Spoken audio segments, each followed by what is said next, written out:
Saginaw Independent School District to order. Let the record show a quorum of board members are present and that this meeting has been posted in accordance with the Texas Open Meetings Act, Texas Government Code, Chapter 551. Good afternoon. Hope everybody's having a great summer. I can't believe it's time for school to begin, but here we are. So we'll start with our reports. Did we have any oral speakers this evening? No, okay, so we'll move right on into our communications annual report. Mr. LeBlanc. Dr. Tolbert, board, Dr. Hollingsworth, thank you for the opportunity to talk a little bit about what our communications department did over the last year. I'm excited to give this overview. I want to remind everyone first that the communications department is involved in a lot of areas of the school district, and this is just a brief overview of that. One of the things we really focused on this year, and we're excited to focus on heading into the next school year, is active listening and our two-way conversation. So we went through a lot of these areas, and something else that a lot of parents are hearing about right now is Parent Square, which is a new tool we'll be using this coming year that I know Mr. Murdoch and April Dunning have been working on quite a bit, and that's going to enhance even more our active listening and our two-way conversation. Quickly though, we continue to use Let's Talk. We had over 14,800 dialogues last year. And our CX score, which is the score given to us by the users when the dialogue is closed, continues to, number one, be high, and number two, be right in line with the median that districts that are performing well are seeing. We also did our surveys in the fall and spring again, and we're planning to continue with that pulse survey style, although they will be tailored a little bit as we move into the new school year based on our priorities for 2025-2026. Can you go back to that real quick? Yes, sir. I thought it was very interesting to look at the customer type, 54% parent, 22% community member, and the customer frequency. So 1,069 folks submitted a total of 14,841 dialogues. I found that interesting. So it's not, those are not unique. People who use it more than once. Yeah. Mm-hmm. And we're also seeing, when you look back every year, we see that number of customers who are using it growing too. So those who use it are comfortable with it and enjoy the experience, and then they're telling, we think, more people about it because we see that number tick up every year. We continue our active listening as well through social media, and that is now one of the most popular ways, as we all know, to listen actively. And when you look at our social media efforts, it's a broad range from celebrating our students and also celebrating our staff. And we had 2 social media posts that garnered national attention this year. One of them on the right on my screen was the wonderful librarian at High Country, Ms. Fassett, giving one of her students a book signed by the author. It was a book that the student checked out every single day. This post alone had more than 42,000 reactions to it. Our post was covered by our area media and then was picked up by NBC Nightly News as well, who saw our post, reached out to us and wanted to do a story on it. They connected Zoe Roseberry, our student, with the author live on their NBC Nightly News newscast. Another one, though, and this shows the other way that social media runs, is a story that one of our graduates from Boswell and our AP, Hillary White, went to the hospital to present her with her diploma because she was not able to be there at the graduation ceremony. NBC Nightly News also picked up that story, but they picked it up from the post that our local media did. We did our own story on it, though, and also shared it, and our own story was viewed by more than 50,000 people as well. So that shows the other way that we can interact through social media by producing our own stories that complement national news that's very positive about our school district. We're also seeing a lot of growth on Instagram. We hear that students are more on Instagram and they're not on Facebook, and there is some truth to that, and so you see a lot more student-focused promotions through Instagram. We do find, though, and if you look back at even our most recent Facebook posts, we do find that our students are on Facebook too. You only see them come out when the posts are about them and their friends, but all of a sudden, the high schoolers that aren't on Facebook have accounts and they're looking and interacting with the post about them. So the students are all across social media and they're watching what we're doing to promote them. We continue to also use YouTube. A couple of fun YouTube lives we had last year, celebrations.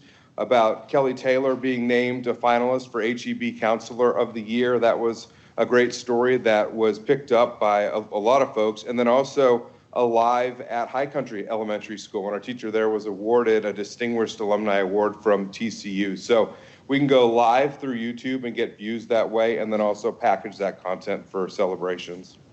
This is a quick overview of the different communications channels we use and what channels we use depending on what type of communication is needed. And then we also continue our marketing and promotion through 287 North Living, promoting our 2 EMS Proud magazines every year, one in the fall, one in the spring.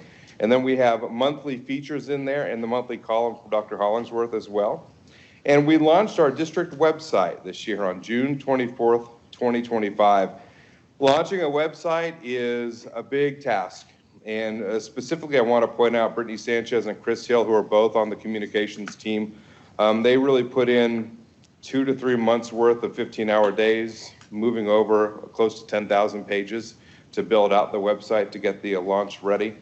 It takes a lot of work, and they put in that effort to try to make it as smooth as possible. And overall, it has been smooth. There are some bumps, as there are every time you launch a new website, but by and far, it's been a very smooth launch.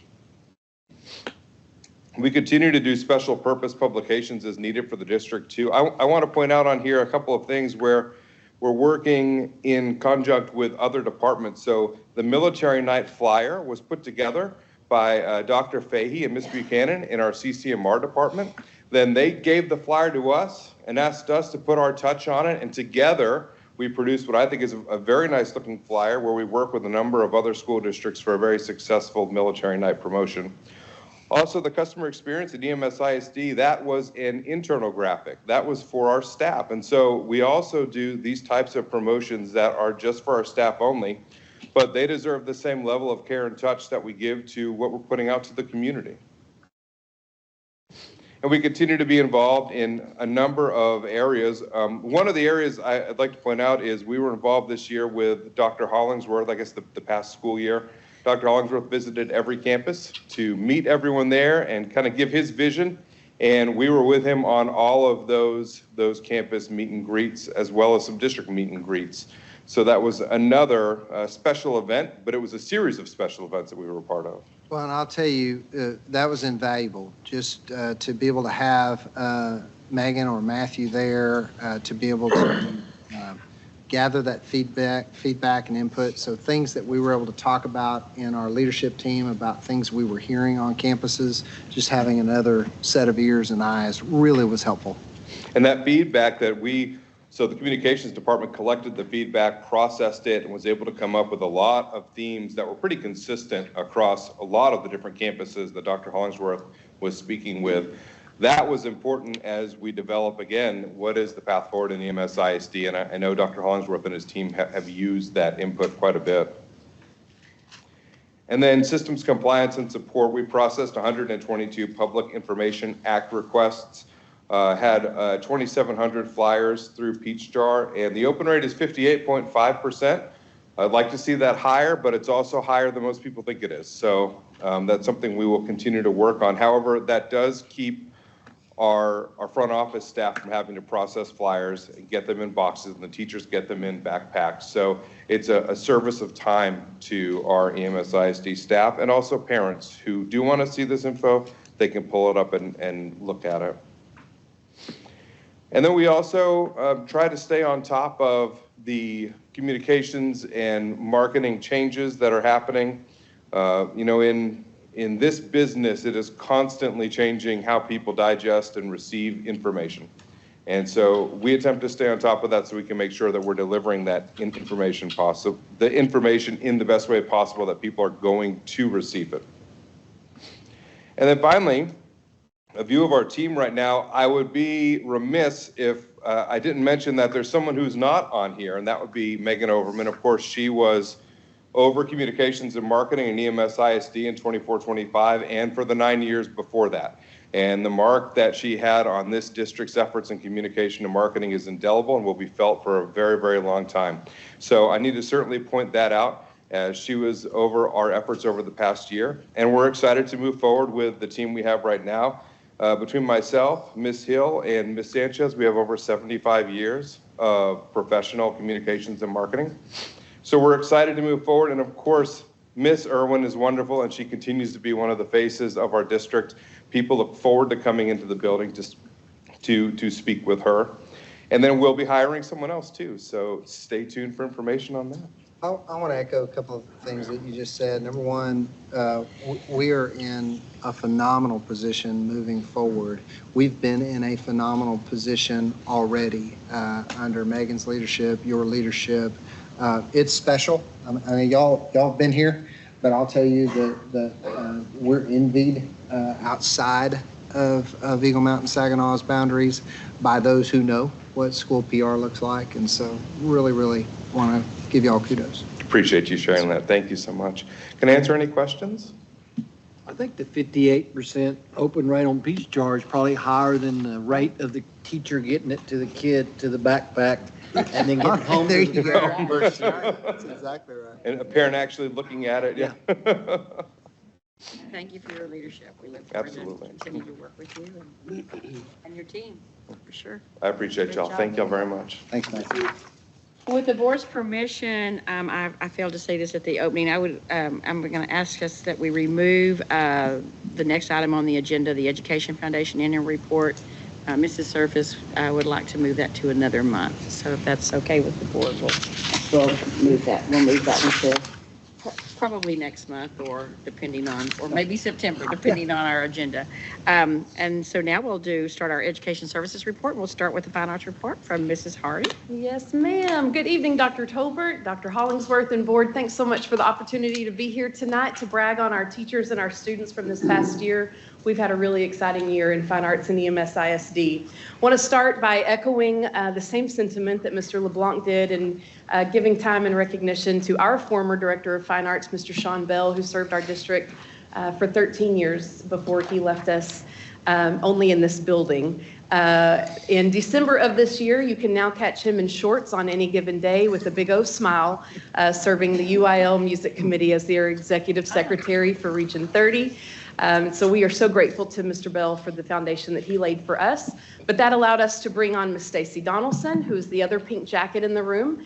We're already starting to dress alike, so I think we're doing great. We're off to a good start. We're so excited to have Miss Donaldson, and thank you for the opportunity to introduce her to you last month. And then we are held together every day by Miss Decca Thompson-Gard, who is the Fine Arts Administrative Assistant, and we are so grateful to her. The three of us are honored to serve 100 highly qualified teachers in our department, just over 18,000 students in our district, and we serve those students through 62 campus programs. I want to point out, though, some of the awards and the accolades for the class of 2025 graduates from Fine Arts.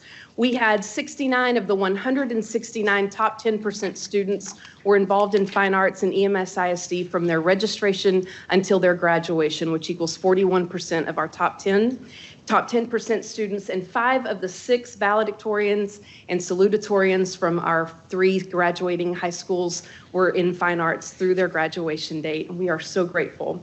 Along with that, we had 34 students signed to continue in Fine Arts at the next level. They signed with a community college, or a university to continue on in Fine Arts and allow Fine Arts to help pay for part of their education moving forward.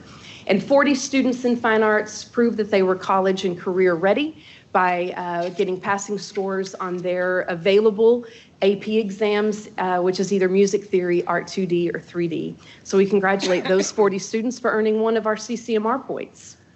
We had a really successful year this year in Fine Arts, some record-breaking opportunities. Many of those you had the opportunity to meet throughout the year, including our all-state band and choir members, the most that we've ever had in our district, our state vase medalists, and also we had an opportunity to recognize our 3 world championship drum lines from Boswell, Chisholm Trail, and Saginaw. But I want to just take a moment to recognize a few others that we didn't have the chance to bring before you. We had 2 of our color guards who qualified and placed at the regional event in Tulsa, Oklahoma this spring. The Chisholm Trail Color Guard placed 9th, and the Saginaw High School Color Guard placed 11 in their respective divisions.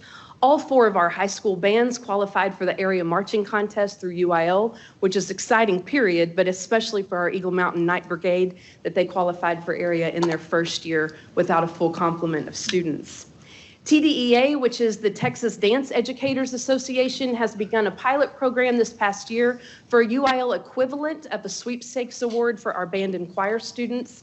We had 2 of our teams compete in that in their fall and spring assessments. The Eagle Mountain Majestics and the Chisholm Trail Charmers were both awarded Division I superior ratings in that UIL equivalency assessment.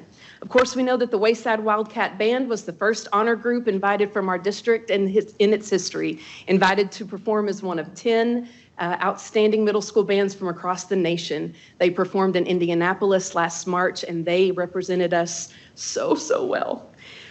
Moving on, our UIL concert and sight reading, which involves our middle school and high school bands and choirs. We had 25 groups receive sweepstakes ratings this year, and 21 additional groups receive a Division I superior in either concert or sight reading. That's an increase both in the number of groups that entered, which was one of our departmental goals this year, and also an increase in the number of groups that earned a sweepstakes rating, excuse me. This past weekend in San Antonio, we had 3 of our middle school students who were selected to perform in the Texas Choral Directors Association All-State Middle School Choir Concert. So we had a student from Creekview, a student from Wayside, and a student from Ed Wilkie who performed in San Antonio on Saturday afternoon. You'll see a story hitting social media in the next days about those 3 exceptional students and their teachers. Our one-act play groups, Boswell High School was a district champion with their show, The Ballad of Maria Martin, and the Eagle Mountain High School Theater Troupe made it all the way to area in their first year, and it was the perfect show for exactly the right group of kids that Mr. Walker was working with this year.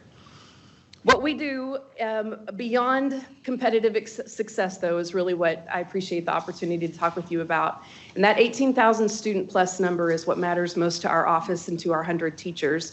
It's what's happening every day in a classroom. So you're going to see 60 pictures in 60 seconds to give you just a quick overview of all of the opportunities that our students have had this past year. So look quickly, but while you're looking, I want to share with you that list of opportunities on the right-hand side of your screen are our district-wide offerings for our students. That means that I don't have to choose to compete by myself. Just by being enrolled in the course, I am working toward being career ready, real world ready. I'm working on my confidence, my teamwork with others, my empathy towards others, my creativity, and my understanding about who I am in this world and how I want that to look moving forward. That's just by being enrolled. And that is because of the incredible facilities that this district has given us.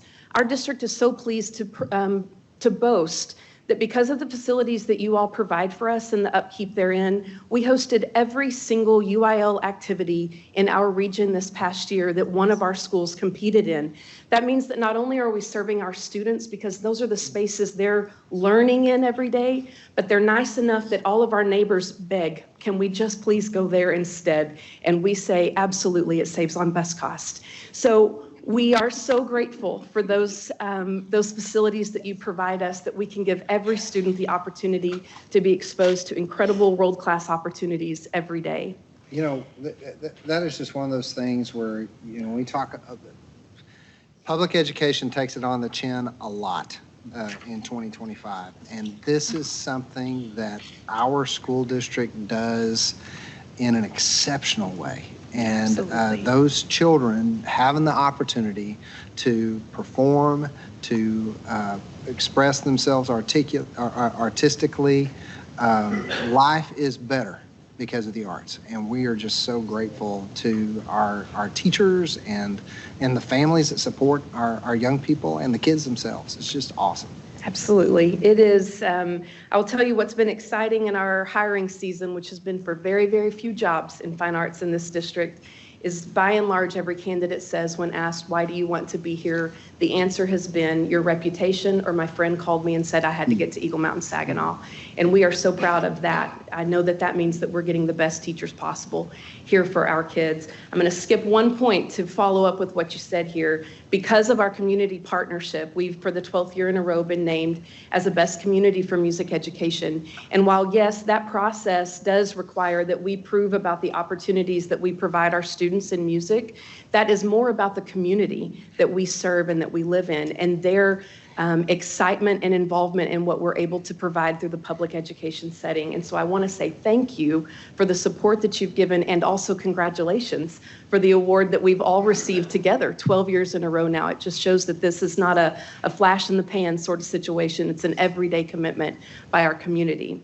In light of that, in the school year 24-25, we had 483 public-facing events in fine arts. There are only 365 days on our calendar as well, which means we did an awful lot of performing for kids.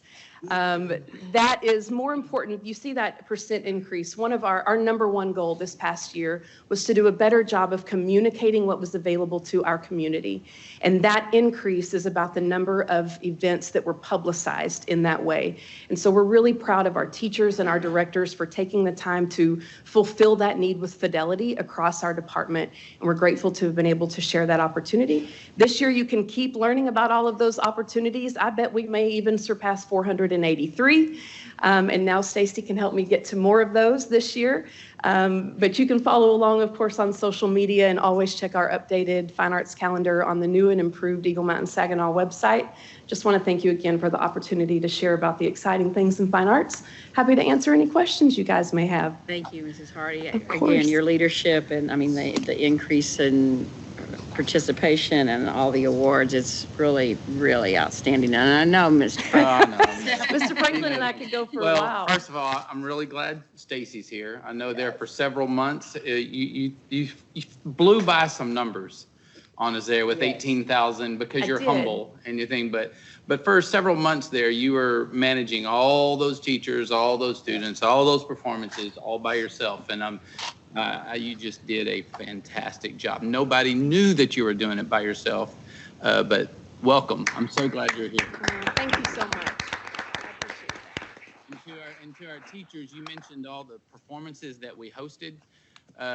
Yeah, people want to, it's not just the facilities, though our facilities are amazing. It's our directors that run these contests. Absolutely. Because they're doing two things. They're taking 4 or 5 choirs or bands or whatever into the competition, but then they're hosting the competition at the same time, and directors love how our directors run competition. So Great. you have an amazing team, and it's congratulations. I appreciate that. Thank you, guys. I'll piggyback one more. When you think about our young people, I was at those 2 nights at Bass Hall and watching our young people perform on one of the premier venues in the world.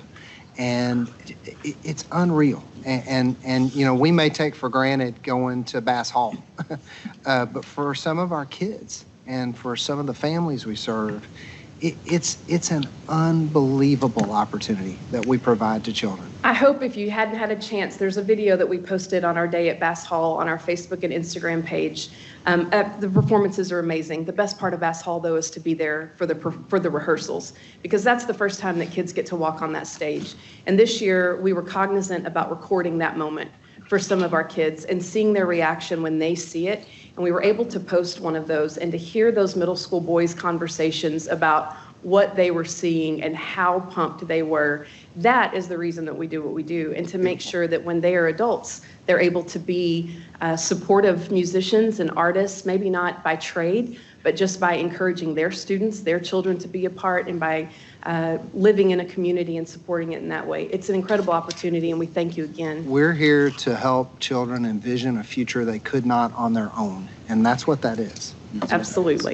Thank you guys so much. Thank you Thank you. so much. Okay, we have several, well, the next education service report is the student code of conduct. Oh, the fun's over now. And then several updates on policies. We've all been looking forward to the Dr. follow Waters hour. has been working very hard, and it's not about waivers. It's a lot of Not other about things. waivers. No, But yes, I've got to work on the order of the agenda a there has little bit, been I a think. lot of work done, so thank you in I advance. seem to get to follow Carla everywhere for some reason. Good evening, Dr. Tolbert, Dr. Hollingsworth, and members of the board. I'm happy to be here with you tonight. I have several items to discuss with you. First off is the 2025-2026 Student Code of Conduct. And I want to, which you have copies of, These primarily include, well, there's two sorts of changes. Some of the changes come from revisions from district administrators, and some of them come from recommendations from TASB. The administrative changes are the kind of typical refinements and clarifications that we make every year. The legislative changes, because of the short time frame between the end of the legislature and then receiving the information from TASB to the start of school, means that this also needs to be an action item for this evening. So we're reporting to you now, but you will see it again as an action item at the second part of the meeting. The legislative changes include a section on parent engagement and the importance of that. It includes a section on the student use of personal communication devices. This is definitely something that has received a lot of press, and it talks about that in our district, the students must not use cell phones at school during the school day. They have to be put away during the school day, and it does outline consequences, which can include confiscation of the phone and even disposal if it's not picked up once confiscated. There's a section on possession of a nicotine delivery product or an e-cigarette. This no longer requires a mandatory DAP placement for a first offense. That is a change. And it also talks about the formal teacher removal of a student. It addresses situations in which that may occur, as well as the process for returning to class. In-school suspension is no longer limited. But it does require that placement be reviewed every 10 days for a student who is in ISS longer than 10 days. Out-of-school suspension is now allowed below the 3rd grade in some circumstances. Obviously, it's not something we want to do a lot of, but it does allow that to happen when there are severe behaviors. It makes the assaulting of a school employee a mandatory expulsion. Previously, this was a discretionary placement, but it is now mandatory. It creates a potential virtual expulsion, and that's something that must be considered as online instruction. It defines anti-Semitism and prohibits conduct that is motivated by it. Any questions? And all those things were highlighted in red very distinctly in the code of conduct. Thank you. I know that was all the changes are in red in there. Yeah. So the red changes are either by administration or TASB recommendations? Correct. And the code of conduct refers to the student handbooks. So those are campus by campus. I know we tried to make sure they were consistent between the high schools and middle schools, et cetera. But are those something we have to approve, or do they just come as a result of? We have a district student and parent handbook, and that is not something that is board approved. Okay. That's coming next. But the district, your student handbook, Mr. Newcomb, can never be contrary to district I policy. read in here that if they are in conflict, this is the one 100%. that Yes. takes precedence. Yes, sir. Or something. Yes, sir. Yeah. So there was a lot of changes in red. So parents are going to read this and sign it, right? Is this something they sign and agree to? They are sent, yes, they are sent it, and they verify that they have received it. Okay.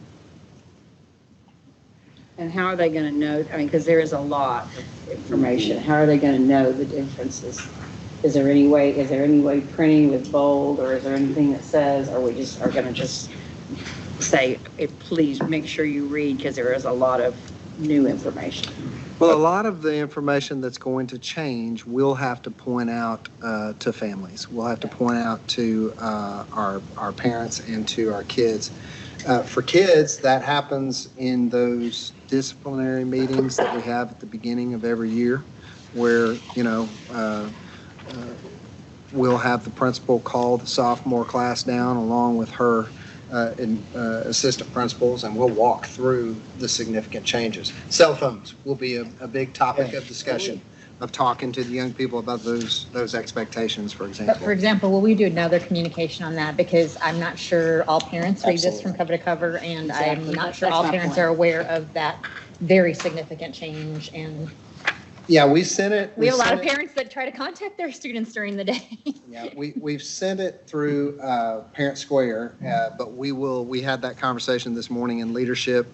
We know we've got to do some additional communication out to families, and we'll use all of the media at our disposal to get that word out. And then we'll still have a lot of people that don't know. So. So what, are we having them lock them up, or we're just saying, don't pull it out? If the teacher sees it, then they're going to take it? Ours is out of sight and off. And so we do not have, as some districts have gone down the road in the last couple of years, pouches where they've bought the pouches where they lock into them. Now, I have heard that those are not foolproof either. There are ways that young people have learned how to finagle those locked pouches so that they can gain access to it. So this is about consistency. And so what we'll do is we'll have consistent communications that will go from principals to their staff. We'll have consistent communications that will go from our principals to our families and to our young people, so that we're consistent about how it is that we approach it. What we don't want is we don't want wild variations between how Principal Behringer and Principal Hollingsworth are enforcing it on their campuses. And that's the stuff I know y'all end up hearing about. So, I think it'd be harder for the teachers. Franklin, you had a classroom. I mean, Well, I'm super excited about this. My personal philosophy on it is, you know, in fine arts, all of our classes were huge. I mean, most of the times I had 50 to 75 kids in the class, and once cell phones come along, and I did teach before cell phones, once cell phones came along, What was it really like? Tell us more. Then at any given time, the largest percentage, if not 100% of my kids, I was battling for their attention with their cell phones. So my point is, if we are consistent and we just moved, any progress in the right direction is tremendous progress. If we have to deal with students, 1%, 2%, 3% of our students battling it all the time, then that means 97% of your kids are on task when they weren't before. So I just would challenge our teachers and our administration just to be consistent, be patient, let them get used to a new normal, because they will. My experience is when the students are free of their phone, they're actually grateful. You just got to take it away from them. They just can't. So that's my opinion on it. I think there are going to be, we can't focus on that small percentage of kids that are constantly trying to sneak their phones. Let's focus on the large percent that are like, okay. And they're going to be grateful because they're going to be more focused. There's going to be less drama. There's going to be better mental health. Sorry, I'm on the It soapbox. says it all points during school, so I think the more difficult time would be either be in passing or at lunch. Yeah, and That'll be the challenge. yeah, I agree. But I also think that's whenever their mental health is most at risk from being in that device. So I love that the state did it. So what are we doing? We're just enforcing what the state. But I think consistency is going to be very key, and immediacy. If they come back to school and we don't enforce it right away and then we try to enforce it, it's going to be a lot different than if we're very diligent about enforcing it from Consistency day. across the district is absolute, has to. So does it start when they get on the bus or when they arrive on the campus? During the school day. Yeah. First barrel. Yeah, I would say, first bell to Shocking- last bell. Yeah, I'm more concerned with the parents, right? But shockingly enough, our parents didn't call us during the day, right? So we were all fine. So I think that learning curve is going to be for the Yes. kids, but it's really going to I be for the agree. parents. And that's where I think we're going to hear a lot of that too in the grocery store, or football games or whatever else. But since it came down from the state, I think it's. Well, and you said It's a lot during the easier. school day, have we defined exactly what that means? For example, if it's during the SCAE, but I'm on a bus to a UIL event, can I have it out or can I not? So we're in the process of defining exactly what that's going to look like, and we're going to do so in a consistent way. I can tell you that Ms. Alloway and Ms. Sanders, because it impacts elementary as well, are working directly with our principals. One of the things we do really well as a team in Eagle Mountain Saginaw is we work on principal teams. So they're working together. Our high school principals are working to be consistent in how we're going to apply, as are our middle and our elementary folks. But it'd be more fine arts and athletics too. Right. When they're on bus trips. Yes, sir. Anything you'd add? I was just going to say what we have written in our communicating is it's the first bell, kind of what Mr. Frankel was saying a moment ago, the first bell and then the last bell at the end of the day, what we've identified as the instructional day. Yeah, so when they're traveling to Peaster for a volleyball game, we're okay if they're using their technology. If the coach allows it, probably. Is that accurate? Well, we probably want to be consistent, so we probably want to know. Yeah, we need to have that conversation, so. We will. It's I good. think, I think the knee jerk, what we've said is that's during the instructional day and they're off and away. So, Okay, but we will be really, really clear on that. okay. Yes. Yeah, well, I would make sure that your athletics and your fine arts people are in there, because they're the ones taking most of they're the ones away from the campus probably the most, during school activities.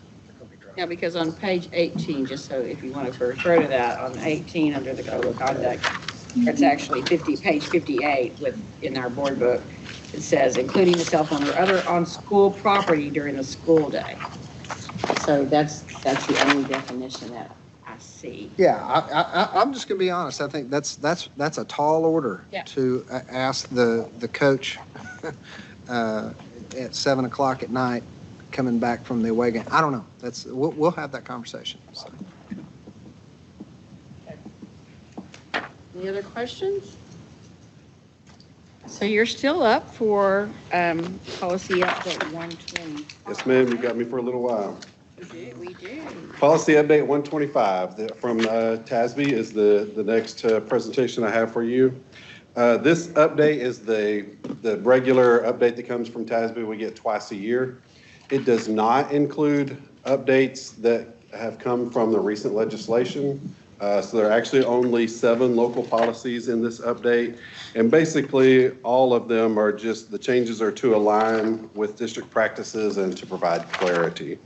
So for instance, BDAA basically states that the superintendent, rather than the board, assigns an employee to provide clerical assistance to the board, because the superintendent is the person who assigns duties.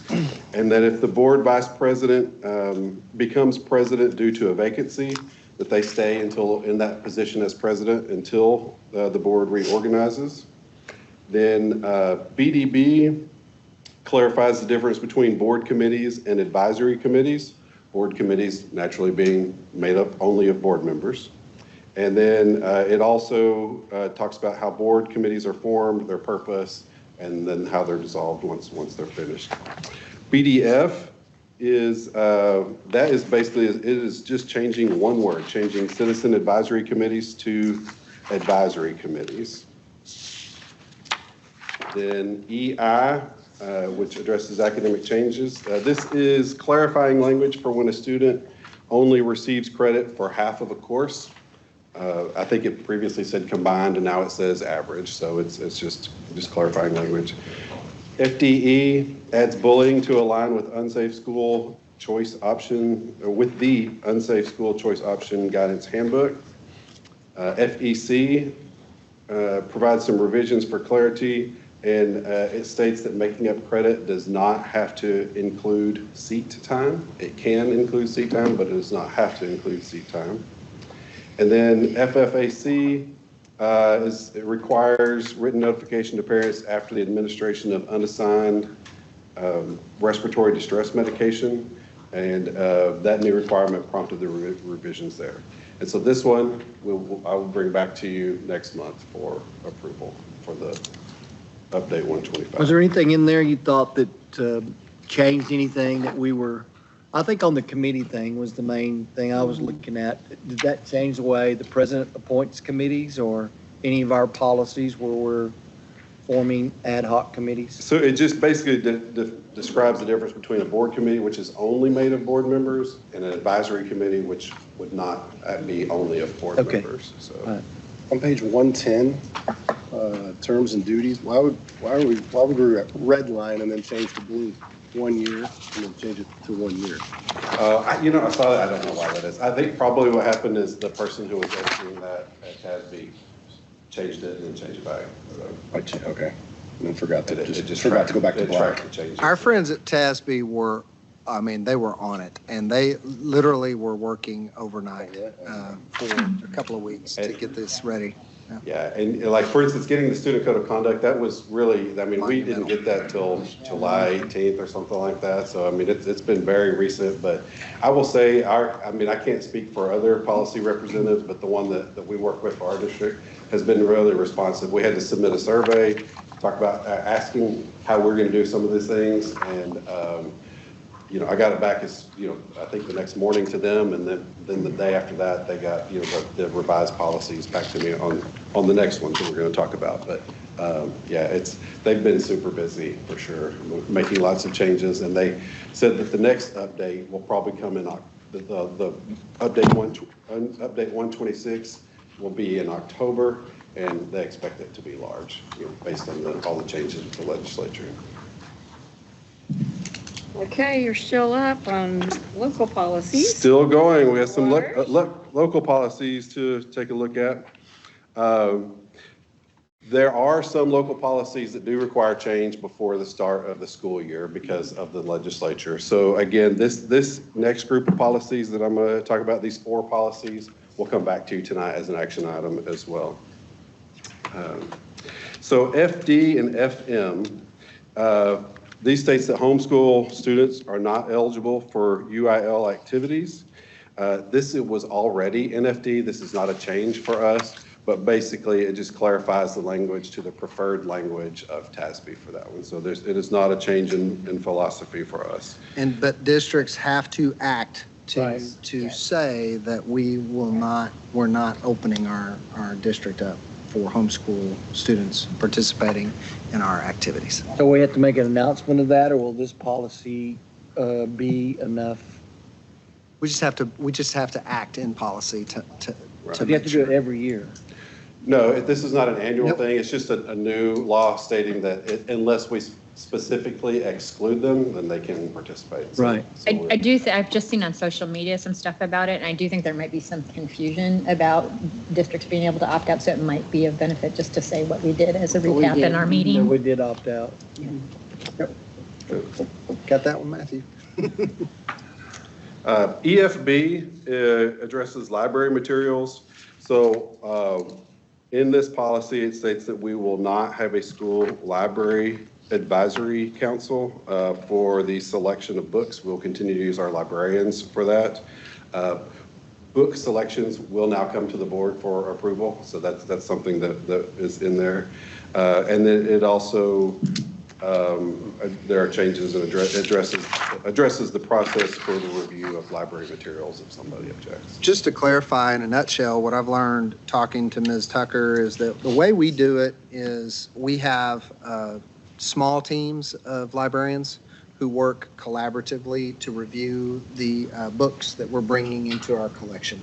And so it's not just one where you have, you know, it used to be where I was in charge of my particular campus's library and nobody ever questioned it.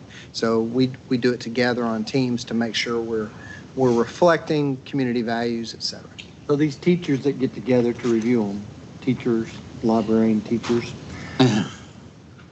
I got you. I'm following you. Yes, sir. So the teachers that get together to review them, that would come before us? Is that? Yeah. Is that what it's going to do? How that will change? Yes, sir. So the board will ultimately have to approve our purchase of the lists of titles that we bring to the. And it also allowed parents to have some method to get a whole list of library books, which I guess we're prepared to do.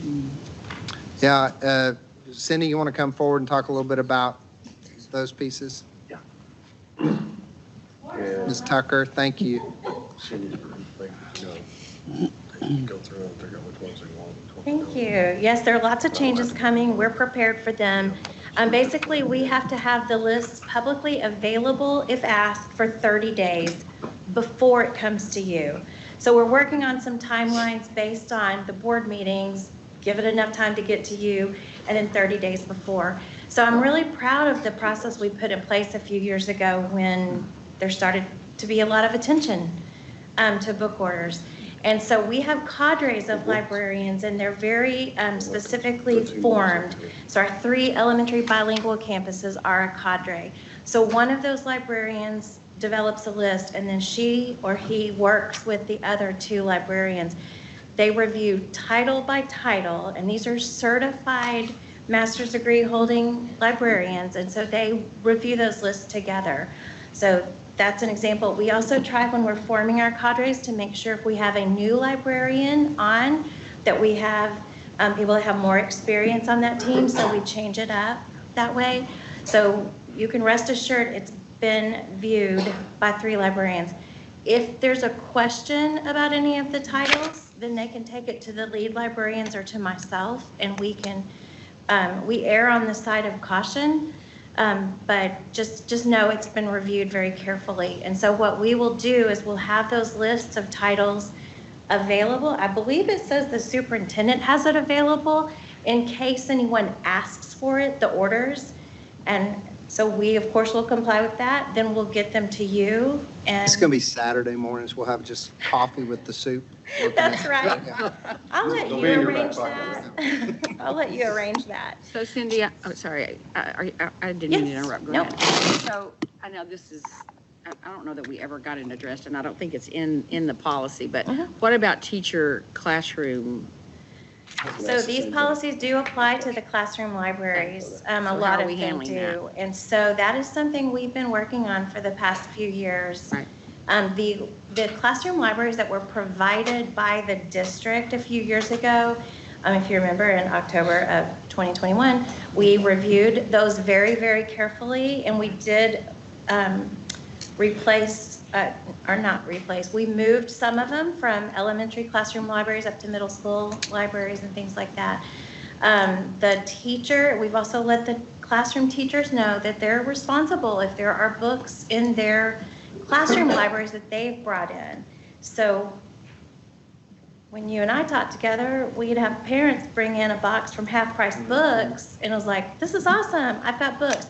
It's not that way anymore, and that's a good thing. We're being very intentional about what we include in the library. And new teachers, I mean, we're letting new teachers know that, right? Absolutely, absolutely. And the librarian serves as a resource, not just a keeper of the books. They serve as a resource to the teachers, and so they are trained in this, and if classroom teachers have any questions about books, they're more than happy to reach out and help them and show them where they can look at reviews and if it's appropriate or not. But what about the book fairs that we have on campuses? Yeah. And specifically, So- I know a lot of teachers request books there, so do they have to now go through you to do So that? book fairs are a little bit different because it's not a classroom type of thing where we're reading these books to you or we're doing this, and it's parents purchasing books. But I do want to tell you that we do get a list of the possible books that come in before book fairs. Prior to the book fair, we review those. Believe me, our book fair vendors, Literati comes from Follett and Scholastic. There's a couple other smaller ones trying to get in the business. They know how many eyes are on what we're doing, and so they're being very careful with that. Then we've made a policy, that's a more official word, a procedure.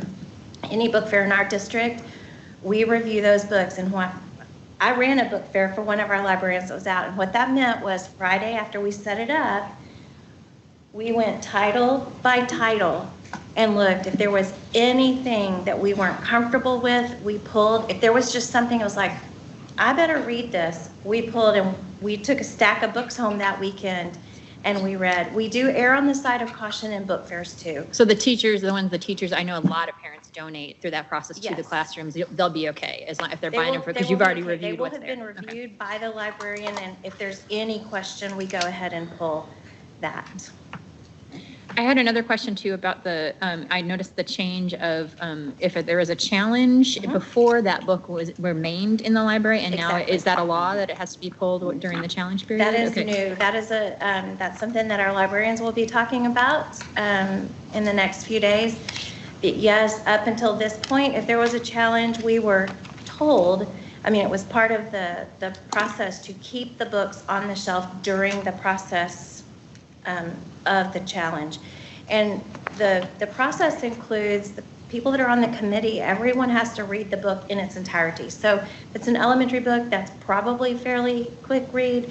If it's a high school book, it could take a while. And so in the past, you kept the book on the shelf. Now, I will tell you that our librarians, and we have one of our secondary librarians here in the room with us, if there was a reason to be concerned, we would have pulled that for review with our team.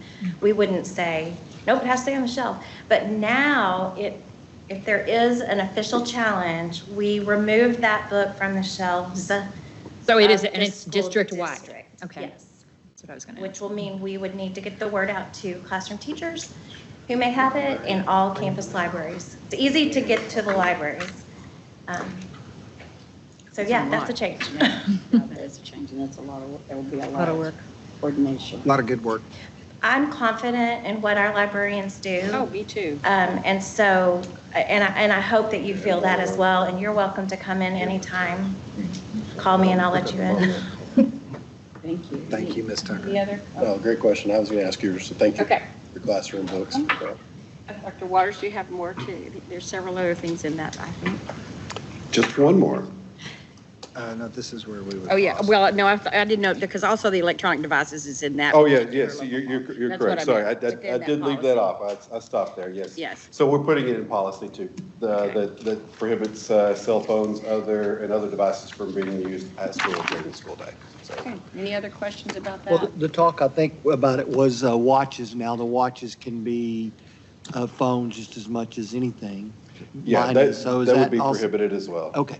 Yep. Is that, Everything, right? I mean, Yeah, it's basically everything. It's It's headphones. Headphones, everything. glasses, personal laptops, iPads, all those things. Yeah, my kid has his own personal laptop, no go. I mean, it cannot be at school, so.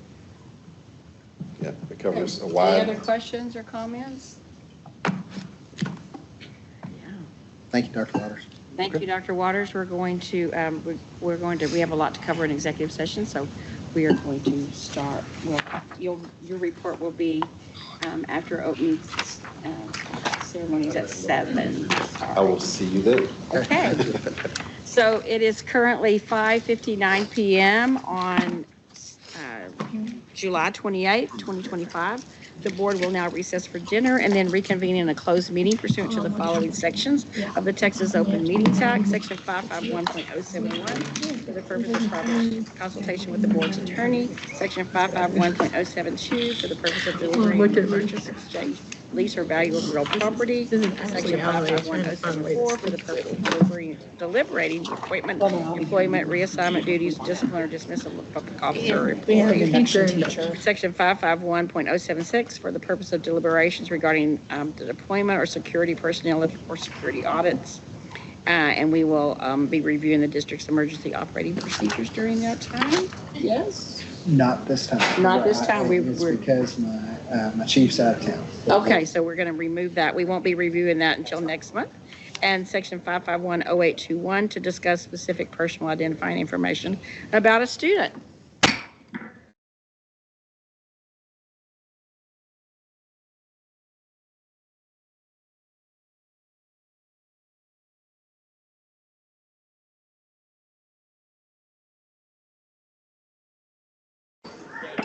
This is a public meeting of the Board of Education of the Eagle Mountain Saginaw Independent School District. Is there a mic on? The board is reconvening. Is it on? It doesn't even sound like it's on. Our mic's on? Okay. The board is reconvening this public meeting on July 28th, 2025 at 7:03 PM. And we'll now consider the subject set forth in this posted agenda. Thank you all for being here. It's so nice to see such a nice crowd on a summer afternoon, evening. So we will welcome everyone, and we will start with our opening session. And from Wayside Middle School, Dr. Sewell Bernard and her wonderful students. Our favorite part of the meeting.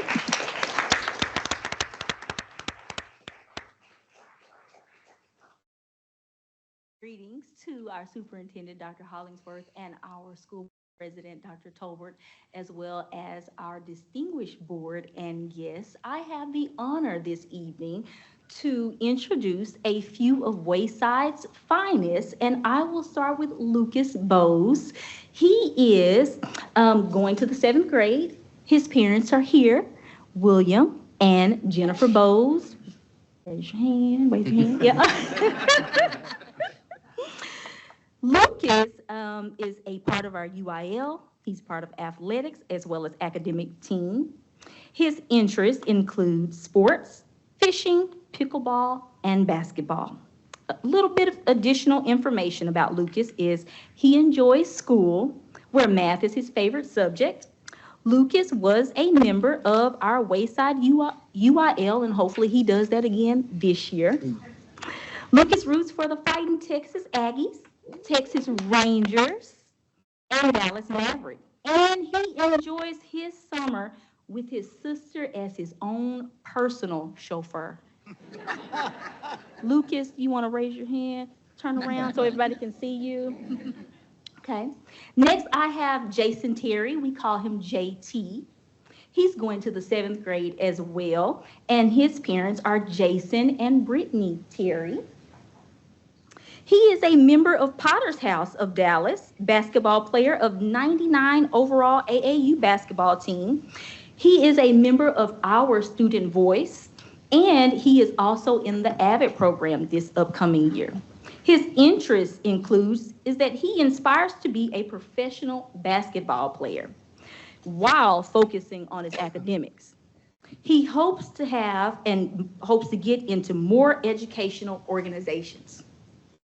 In his spare time, he loves to spend time with his family and go on trips. He loves eating and attending church.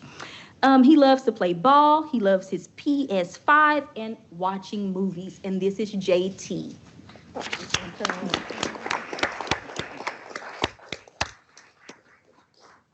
Lastly, I have Alicia Quito. She's also going into 7th grade this upcoming year. And her parents are Leopoldo and Mary Chris Quito. If you are here, raise your hand. Okay. Her organization serving in youth service as pianist at EVC, honor band flutist, and UIL. And her interests include reading books, playing the piano, flute and violin, drawing, playing table tennis, and baking. And her additional information is she won Wildcat of the Year for the entire 6th grade class last year. Oh.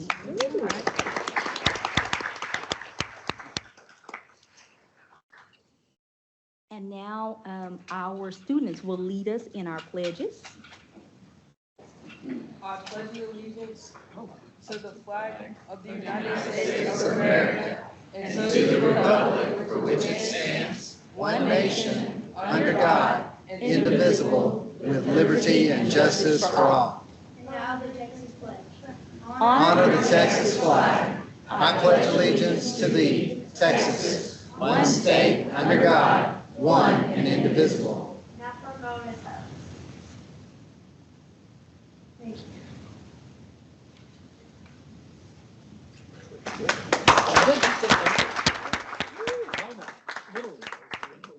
Awesome job, Wayside Middle School. As I said, my favorite part of our meeting, right? Great job. So we have several special introductions. Our first one is our superintendent, Dr. Hollingsworth. Thank you very much, Dr. Tolbert. I do have some very exciting personnel moves that we want to announce publicly. They've been out already on the Facebooks, but we wanted to share that information here tonight. First and foremost, I'm very pleased to announce Dr. Walter Behringer as our Deputy Superintendent. Dr. Behringer brings more than 21 years of campus and district leadership experience to his role. He came to Eagle Mountain Saginaw ISD in 2017 as the principal of Chisholm Trail High School. He was then named in 2020 as the executive director of secondary services, where he supervised our secondary principals in those campuses. And most recently, he has been named as our deputy superintendent.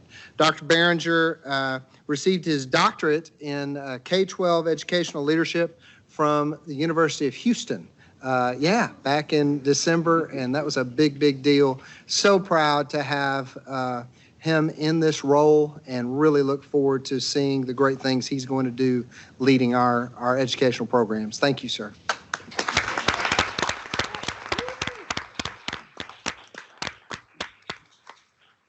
I'm also pleased in the back of the room to introduce our new Executive Director of Communications, Mr. Matthew LeBlanc. Mr. LeBlanc has served in the role of Director of Communications for the last 3 years in Eagle Mountain Saginaw ISD, but he has more than 20 years of experience, including lots of experiences related to public relations, marketing, and broadcast television. He holds a bachelor's degree in journalism from Ithaca College, and his certification is in public communications from Texas Christian University. Go Frogs. All right. So, Mr. LeBlanc, if you'd stand and be recognized.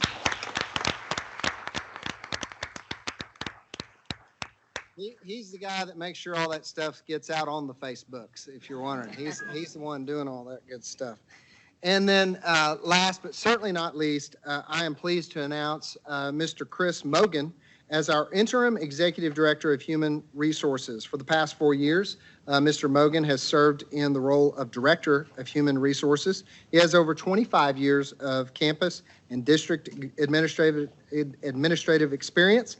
He's a graduate of OBU, Oklahoma Baptist University, with a bachelor's degree from there, and he also has a Master of Education Administration from the University of North Texas. Mr. Mogan.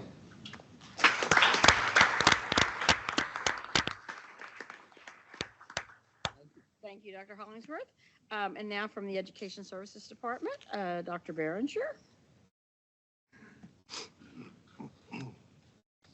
Madam President, Dr. Hollingsworth, members of the board, it is my esteemed honor to announce and to introduce the replacement of myself in the ED of Secondary Services, Ms. Ashley Alloway.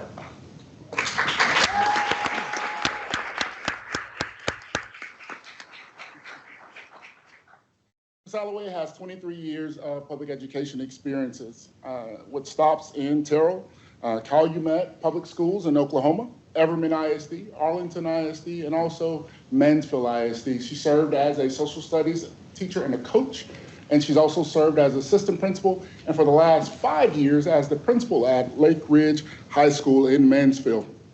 She holds a bachelor's degree from Southwestern Oklahoma State University, and then also a master's degree from Stephen F. Austin in Nacogdoches. Her spouse, Audrey, is of 19 years, and she is also here and a 5th grade teacher at Dozier Elementary School. Audrey, stand up. Hey.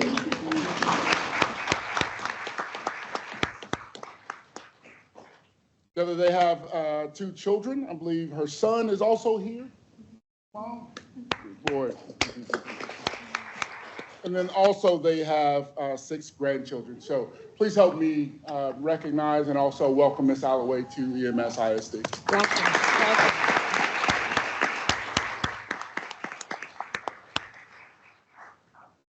All right, good evening. I get to start right off, right? So I've got 3 principals that I would like to introduce tonight. First, I want to start off with somebody you know very well, and that is Miss Jennifer Stark.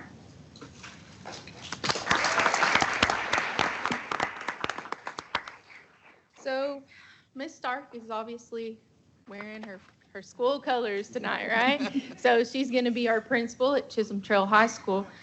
As you guys know, that she has served the last 3 years over at Creekview Middle School as our principal, and prior to that, she was an assistant principal there. She came over to EMS ISD in 2016, and she has done a great job serving for us. Hence the reason, you know, we got to promote great ones, right?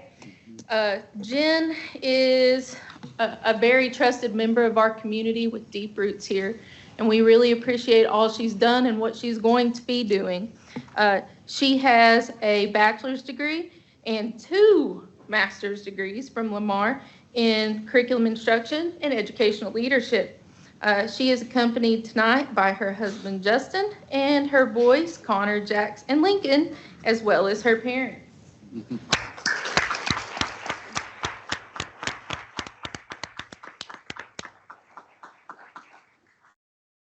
All right, so we've got another new high school principal to introduce, and that is Mr. Ray Blanco.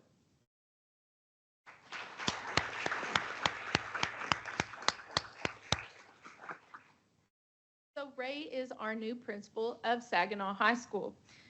He has over 20 years of experience in education.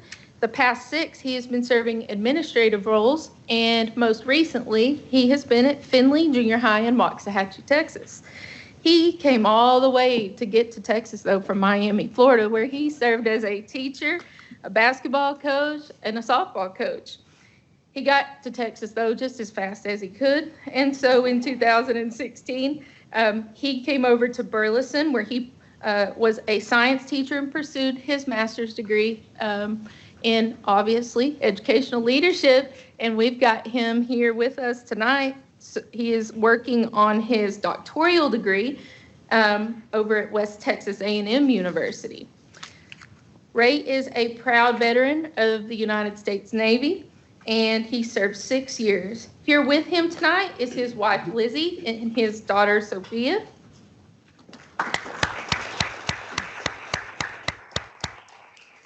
And I do want to mention that Lizzie will be a teacher at Lake Point Elementary School.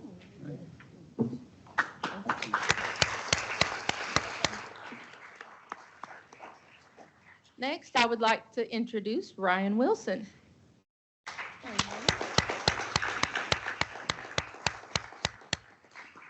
So Ryan is our new principal of Boswell High School. Ryan is coming to us after serving over 2 decades in education and 17 years in Carroll ISD. So the last 17 years, he has been a high school and middle school principal, and he began his, also another science teacher here. We seem to be scooping those up. He started as a middle school science teacher in Louisville and Carroll ISD. He has a bachelor's degree from Texas A&M University and a master's degree from the University of North Texas. Mr. Wilson and his wife of 20 years, Jenny,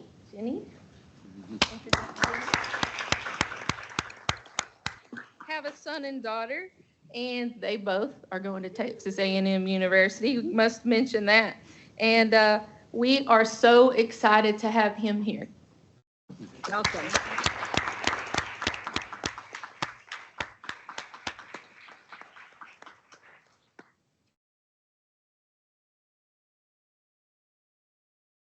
Good evening, Dr. Hollingsworth, President Tolbert, and esteemed members. I'm going to introduce our new elementary school principal. And I'm very excited to do that. Oh, but first, I have an important person to share with you, and I'm very excited to be able to announce this. So I'd like to ask Beth Epps to join me up at the podium.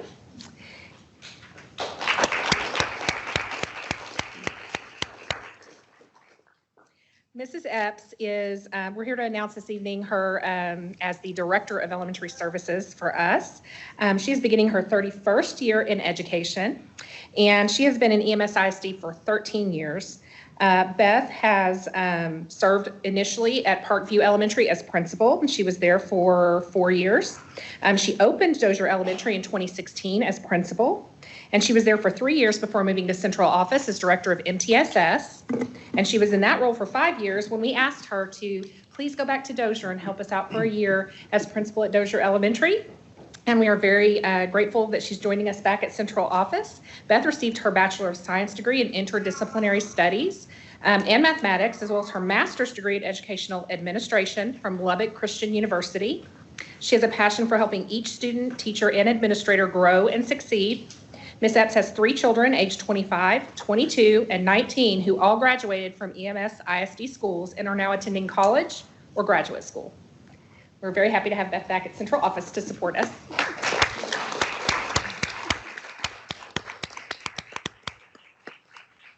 And now for the elementary principals, I'd like to ask Jane McGuire to join me at the podium.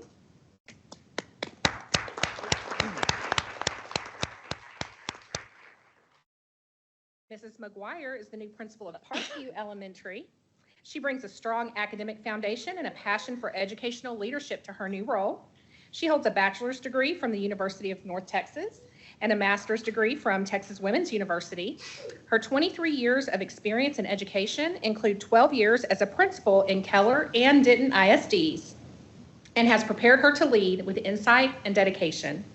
A proud graduate of Boswell High School, but not only that, went to school elementary at Eagle Mountain Elementary, middle school at Wayside Middle School, and graduated from Boswell High School. And she is ready to return to her family at Eagle Mountain Saginaw ISD and, hopefully stay here for the remainder of her career and support us at Parkview Elementary. Thank you, Jane.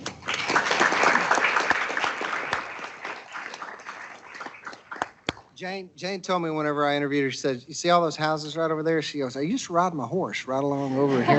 No joke. That's a true story. So there's lots of roots in our district, and she's just very excited to come home. And then I would like to introduce you to Dan Byron, the new principal at Remington Point.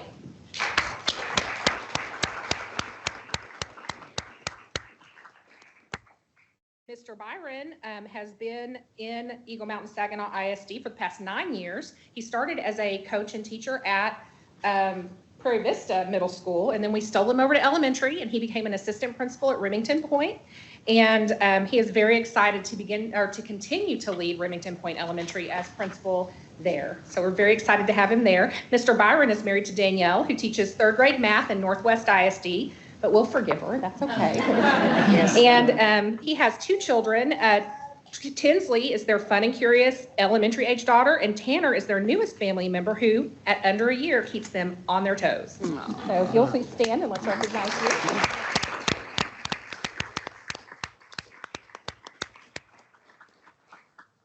Mr. Byron received his Master of Education in Educational Technology Leadership from Lamar University, and he believes deeply in the power of public education. He looks forward to leading with humility, consistency, and heart while continuing to work hand in hand with the staff, students, and families at Remington Point Elementary. Thank you, Dan. Welcome.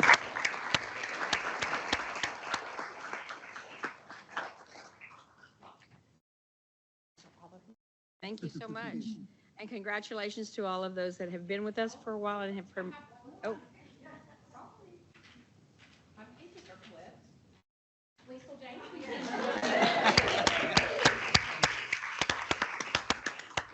We had her worried there for a second. I was like, "Oh, just a minute. Hold on. She does have a contract, so. She does, and we won't let her go, so she'll have to drag me out with her on, and I think I'm missing a page in my introductions, but that's okay because I can introduce Miss Liesl James to you this evening. Miss James is our new principal at Dozier Elementary, and we are very excited to have her. Miss James has been a teacher and a principal in HEB ISD for many years, and we are very excited to have her at Dozier. Liesl, I'm so sorry I don't have your paper with me this evening, but we are just very excited to have her, and we would like you to. Yes, we are. Yeah, Very congratulate her on joining us. Did you bring family? Is your family here? No. Okay. But I'm married to my husband Curtis for 18 years, and we have 2 daughters, Olivia and Ellison, who attend Northwest ISD. And then we own 2 restaurants, Texan Diner and Victory Cafe. So on the weekends, you might see me waitressing. I've been fired from both for trying to take over management. You put me back on payroll, but I'm really excited to join the EMS. We're excited to have you. Thank Thank you so much. Yeah. Thank you. All right. So congratulations and welcome to all of you. We are very, very glad to have those of you that have been with us and are now moving to a new position, and for those of you that are brand new, so welcome to Eagle Mountain. Saginaw ISD, you've made, in my opinion, the best choice in town. Welcome. So welcome. We're glad to have you. Okay, if you were here for those wonderful announcements and introductions, and you want to hang around, you're welcome to, but if you would like to leave now, because we're going back to the reports of the superintendent, which are not as exciting as what we just did. So feel free to take a moment to exit if you'd like. And that's taking care of most of it. Who's the better fisherman, you or Lucas? He's not very good, but that's my fault. Oh. Lucas Bowes, good to see you. He's gonna be a better basketball player than me. Such a sweet little boy. That's So handsome. They all look so cute, didn't they? Tried to wear boots and jeans. His boots wouldn't fit him anymore, so like, I don't have time to take him this morning. Time for a new boots.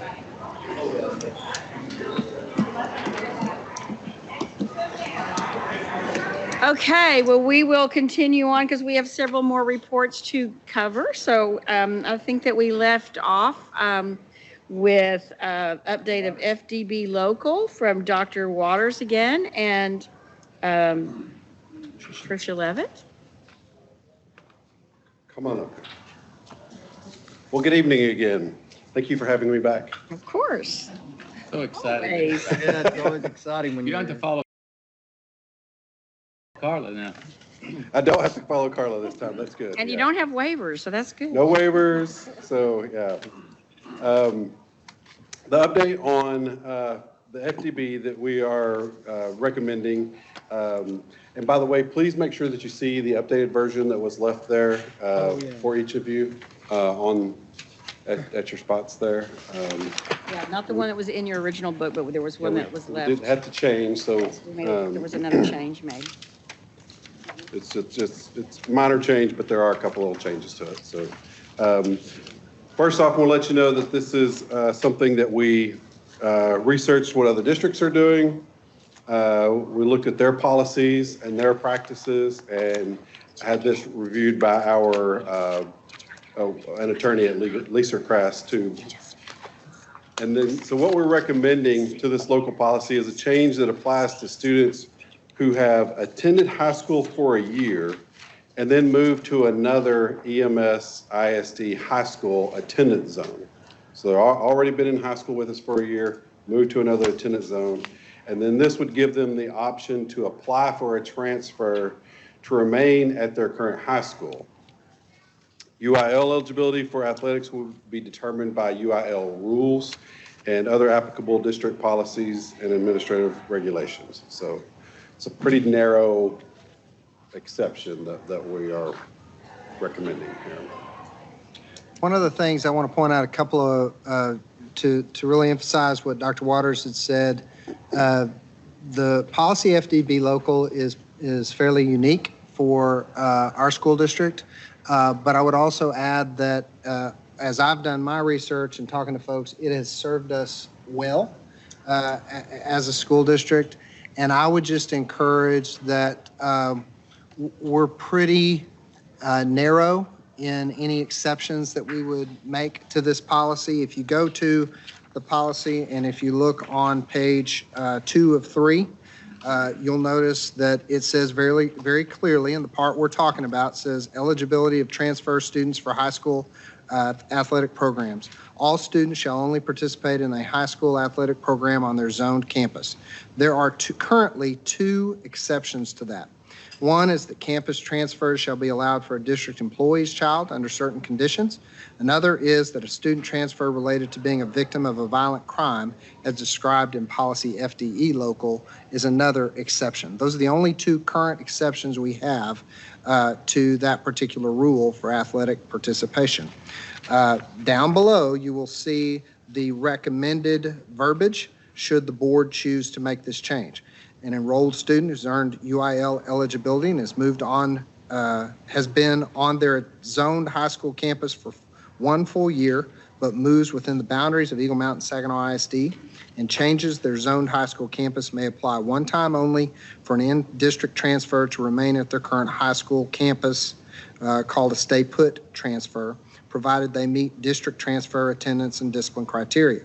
If a stay put transfer is granted, the student shall be eligible for participation in an athletic program.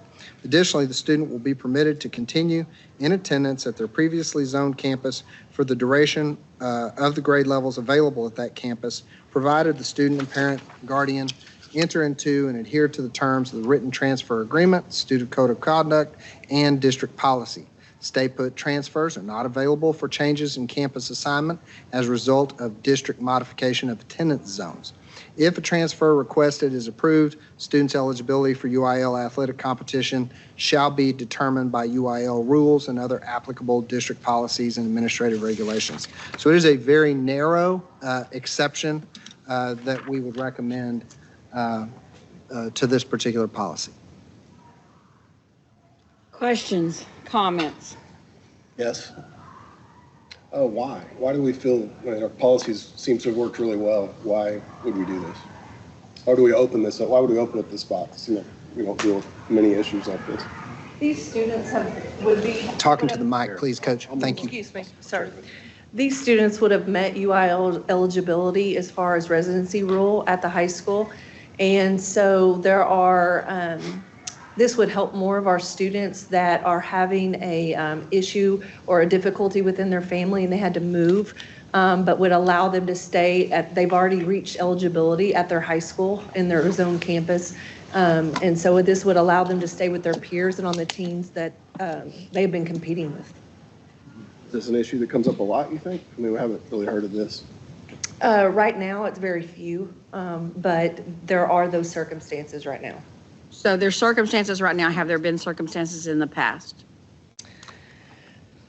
There may have been, as far as this particular issue.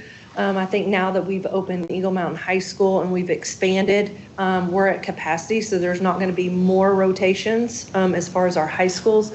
But I think that now this is basically more aligning to what our UIL regulations are, as well as once they have met eligibility requirements at the high school for residency.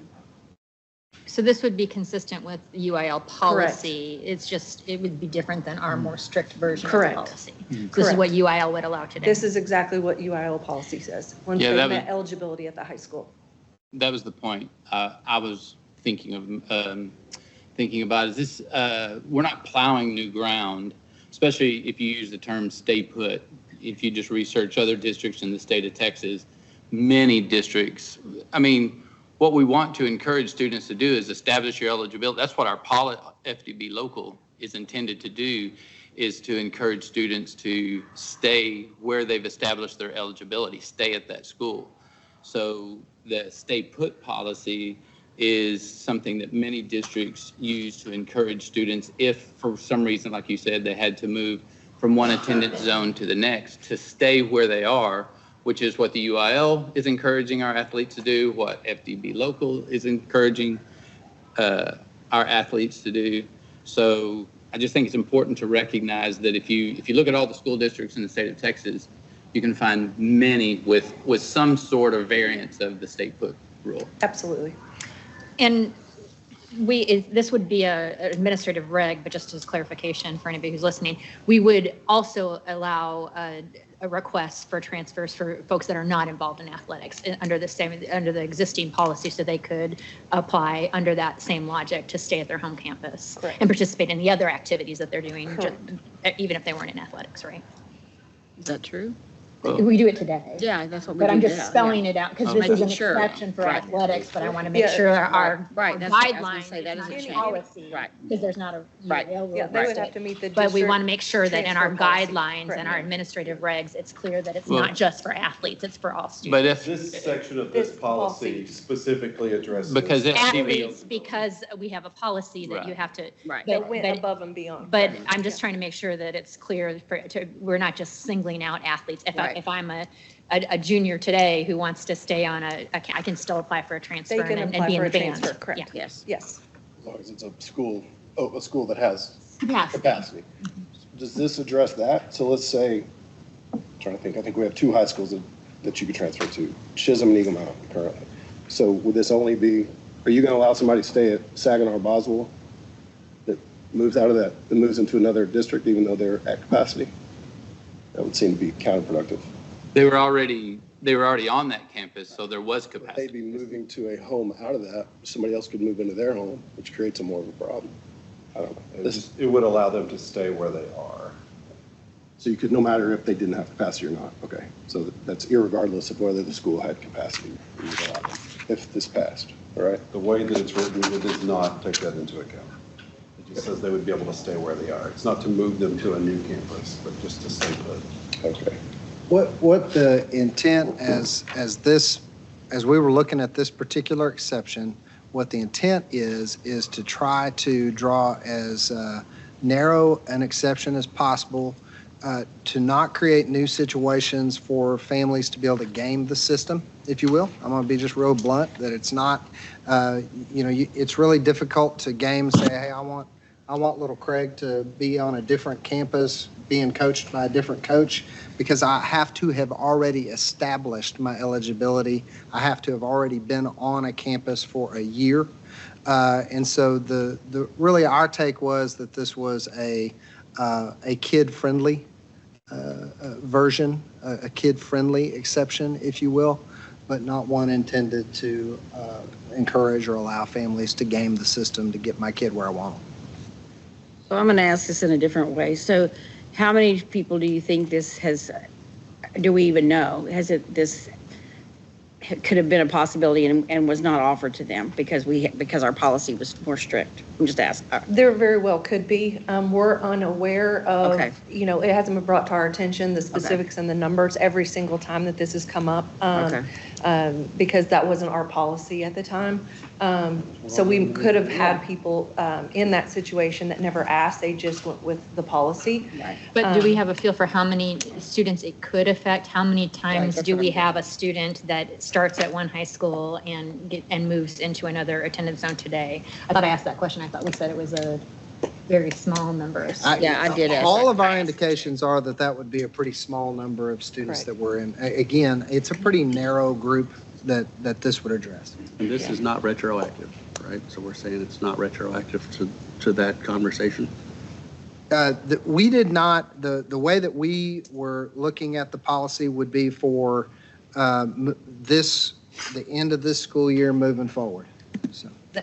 So for the 25-26 school year or for the 26-27 school year? For the 25-26 school That's how I read yes. this, but what I thought you just said was something. Well, I'm just saying, so if a student was in the situation where they had ended the school year at Saginaw, that student would have the ability to apply to stay. I would want, in my mind, I would want a kid to be able to take advantage of that should he or she be in that situation at the end of the school year. But your question is, if 2 years ago, somebody was at Saginaw, it's not retroactive. So if somebody was at Saginaw and they went ahead and moved to Boswell because they moved to a house in Boswell and they were at Boswell this last year, it's not retroactive. They can't say, oh, but my freshman year I was back at Saginaw. Which I think opens a whole can of worms. And I wouldn't say it, but I think that's your question.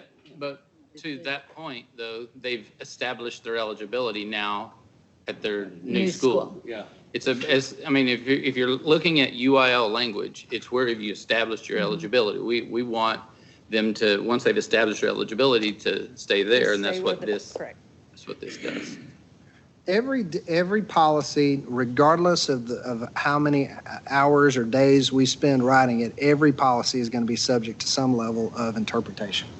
And at the end of the day, we would have to be the ones to make that determination. I would interpret it the way that you just described, is that it would be wherever a child or has most recently established.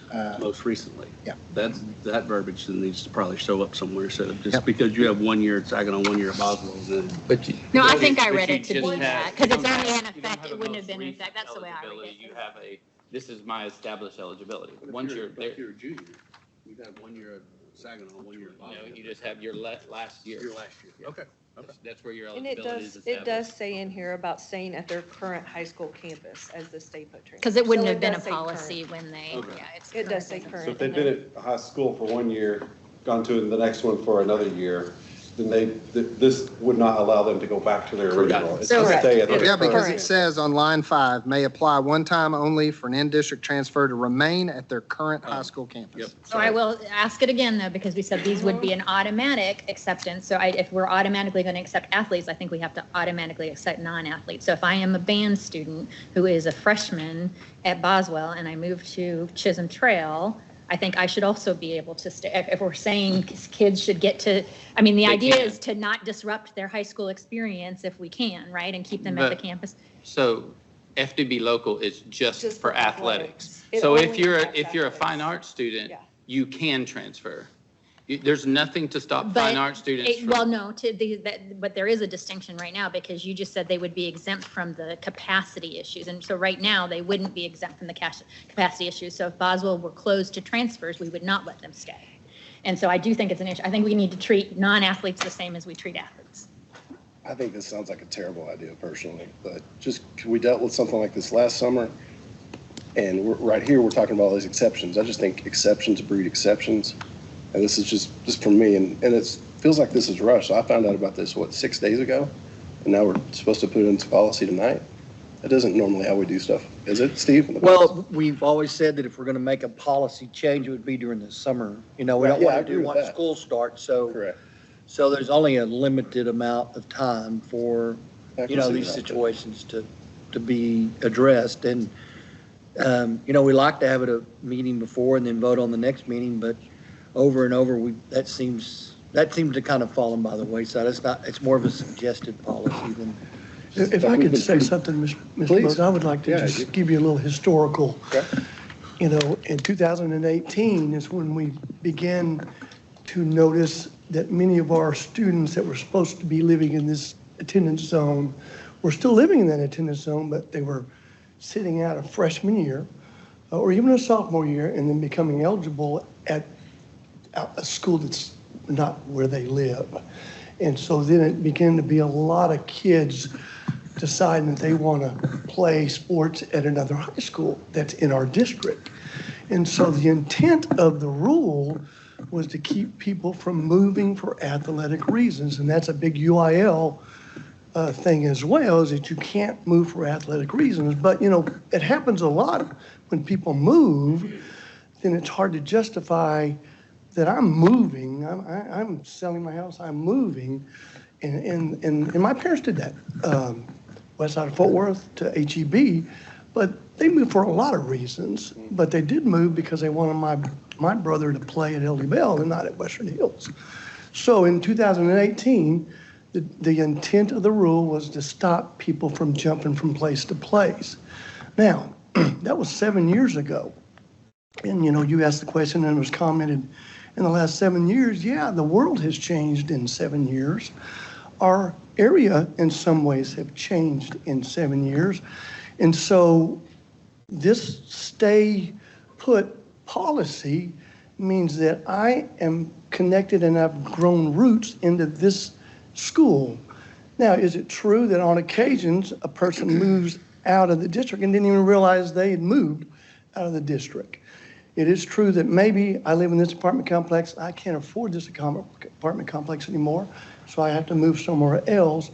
But we are asking that maybe this child who's grown roots, not moving for athletic reasons, but they're going to stay with their friends and, their family away from family and coaches to be able to do that. So that's the difference, is that we're not moving for athletic reasons and trying to better my quote unquote career, but the stay put policy means that we're going to allow a kid that may not actually all of a sudden live in the district, and it happens some, to say just to stay there and keep doing what they've been doing. So did that answer or make it clear that when we started the intent of the rule in 2018, it was because I think that's true. I mean, I was on the board then, and I definitely think what we were trying to do is prevent any gaming of the system and people's, and coaches too, recruiting. I mean, we were trying to make it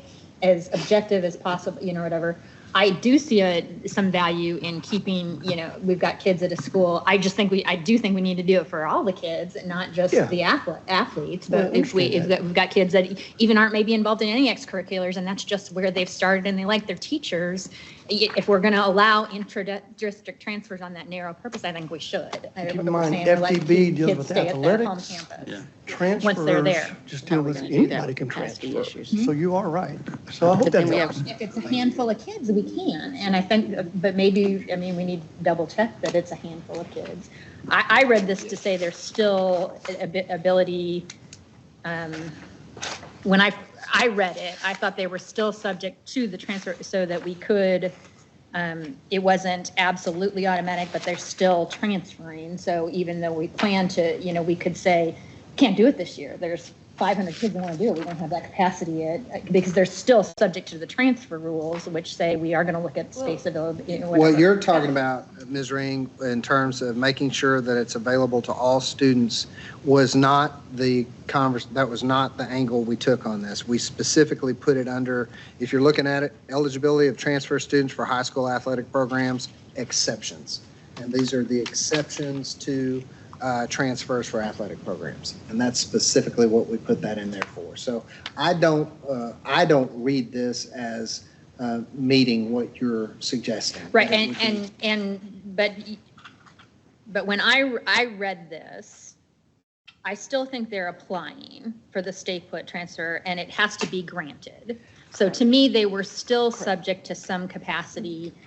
Yeah, if, At the very. Assessment, what it's saying is if it's granted, they get to participate in athletics. That's how I read the policy. The very last sentence of it talks about if a transfer request is approved, so if Right, it so is it still approved, has to go through our. the student's eligibility for UIL, Practice. it's And still so determined by UIL rules and other applicable district Right. policies So we and could, regs. so if you happen to have 100 kids that and we couldn't accommodate all that, you might have to reject them that year or something, because they're still subject to the review process to approve athletes and non-athletes.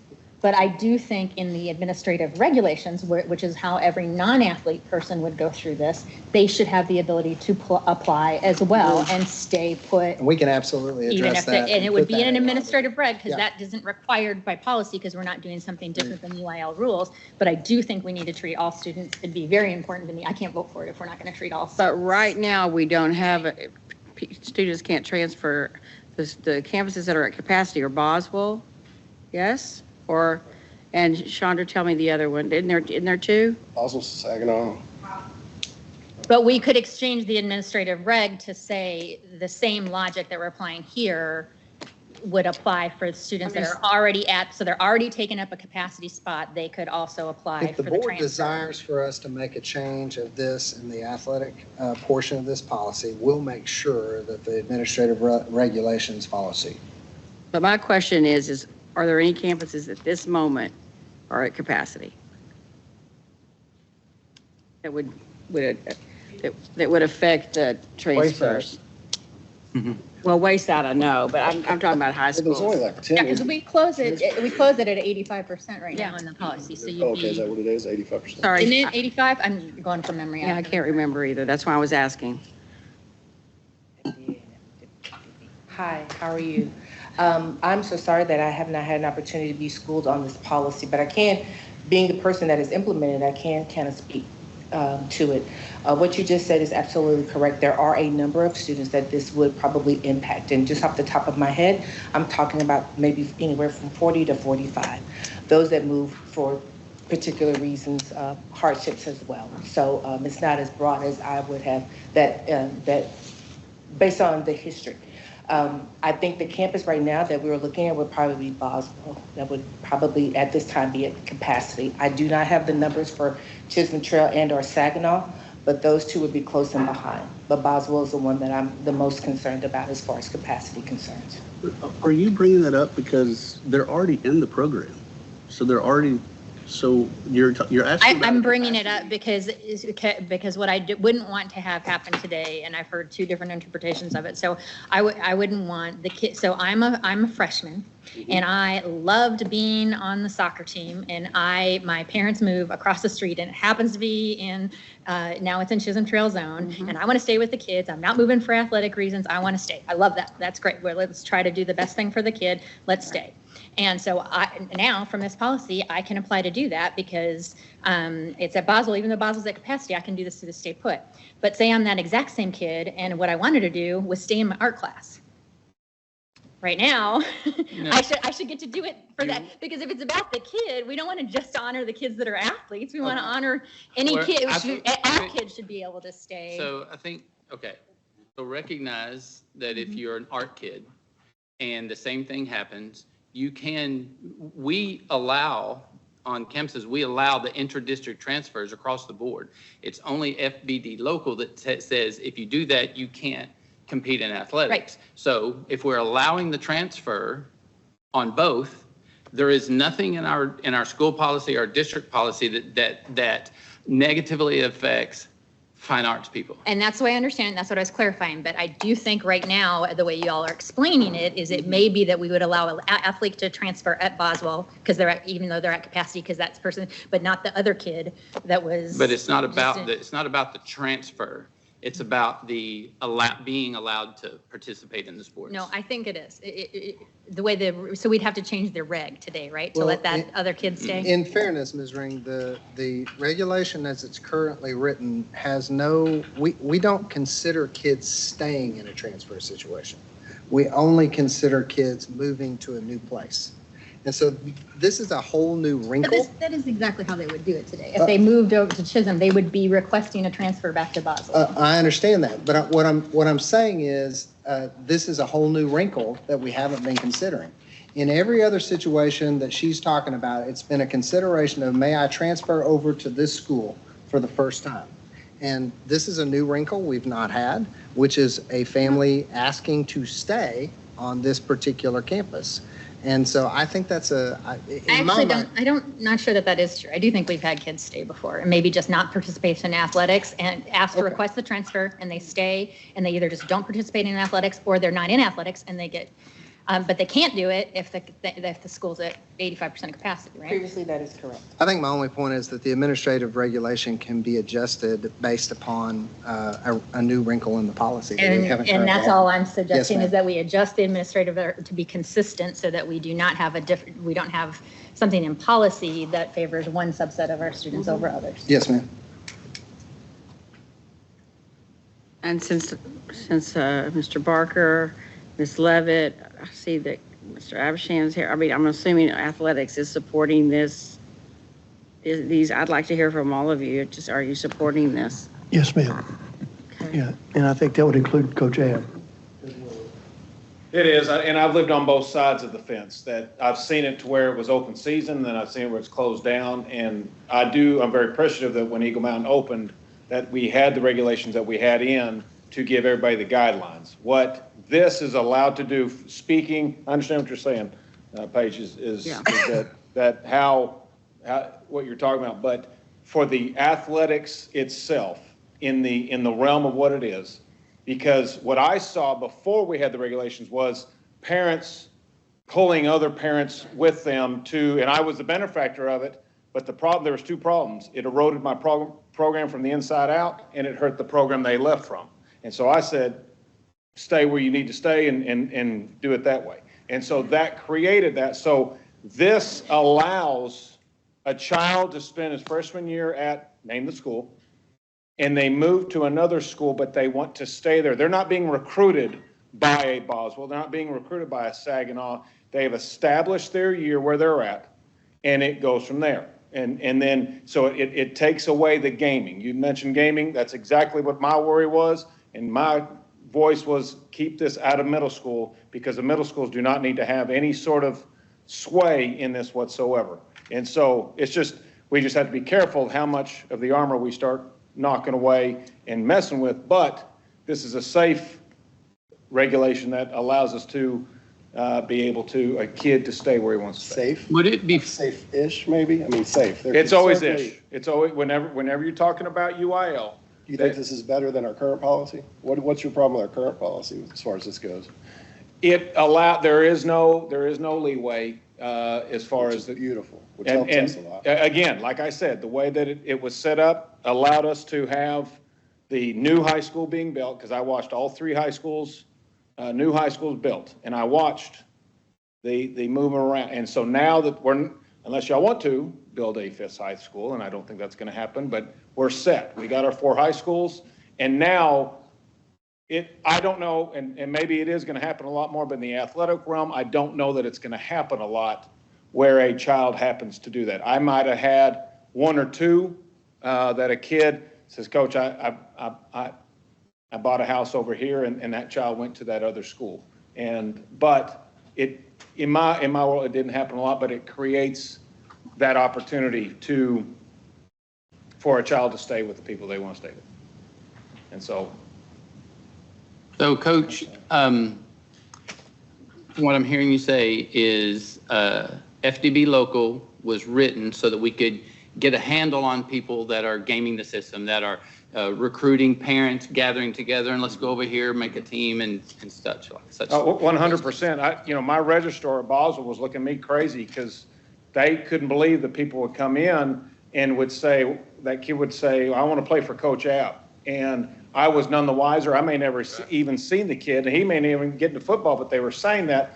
And so they were looking at me like that. Well, when they're 5'8", 155 pounds, I'm sure they're an awesome kid, but I can't get them the Division I scholarship that the other school couldn't get them. And so that's what creates the issue. And so we were able to say, you got to go where you live. And it was the middle school where it was starting to become the gaming. Because if I jump over from Highland to Wayside, or I leave Creekview and go to Prairie Vista in 8th grade, I can sit out my freshman year.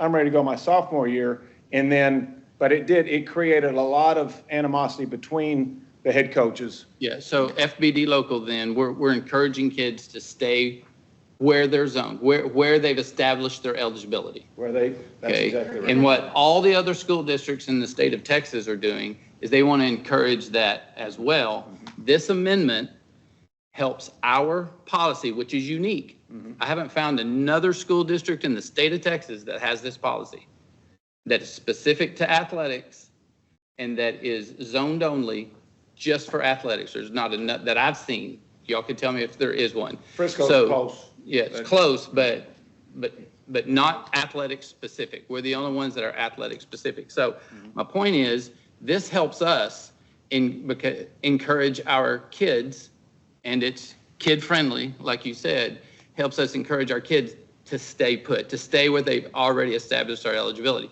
Something else, a point that I think we should understand, that we are a fast growth district. People are moving in like crazy, and when they move in, there's a good chance they're going to start out in an apartment. And you get in an apartment, and you're zoned for one school, and you're there for a couple of years. You establish your eligibility. You go through 7th grade, 8th grade, 9th grade, and then now you can afford a house, and you buy a house, and it's across the street, and it's in somebody else's zone. Well, we want that kid to stay where they have already, with the friends they've been playing with the coaches that they've built relationships with. We want that kid to stay. It's a kid-friendly amendment to this policy. And I think I applaud you for looking at ours as being something unique and then going, well, but a kid could get caught up in our policy and that's what we're missing here. Because of our policy, it can put kids in a very unique situation. And this amendment prevents that from happening. So a kid doesn't get hurt because of our policy that no one else has. I think it's a great idea. I think it's exactly what we should do, and I, commend y'all for considering that to make our policy even healthier, for kids across the board. Mrs. Levitt, can I get your opinion or your opinion on it? Absolutely. Please. Thank you, Coach App. I do feel like this is a policy that would help children. Once a student or a student athlete has established their roots, as you say, their roots, their friendships, their teams, it could have been for 3 years, it could have been for 1 year. Maybe they just moved here, whatever the situation is. But that's really, really, really difficult and hard on their mental side as well. And I don't feel like it's following UIL guidelines. So what this policy is following UIL guidelines. And this would allow us to support that as well and support the families and these students that, a particular student didn't have any choice in where their parent moved. We moved here. I've been at X school for 2 years or in this feeder pattern for 3 years. I went to the high school. Finished up my freshman year, my parents decided to move out of the apartment, buy a house, and they didn't know better, or whatever the situation is, but they're still in our district. This would help support and give that child the opportunity to stay where they did build their roots. I do feel like it's positive for kids. I do. Because it does give them that option, where before we did not. Thank you. I'll finish with my part. I'll try to finish. I can see how it could be positive for some kids. I do, of course. I can see that. But I also think it could be negative for more kids because I think it muddies the water like we dealt with last summer. I just think it could potentially open Pandora's box here. And so if this is the way, if we're doing this for kids, if this is the way we want this to go, let's say a kid moves across Business 287 to Northwest.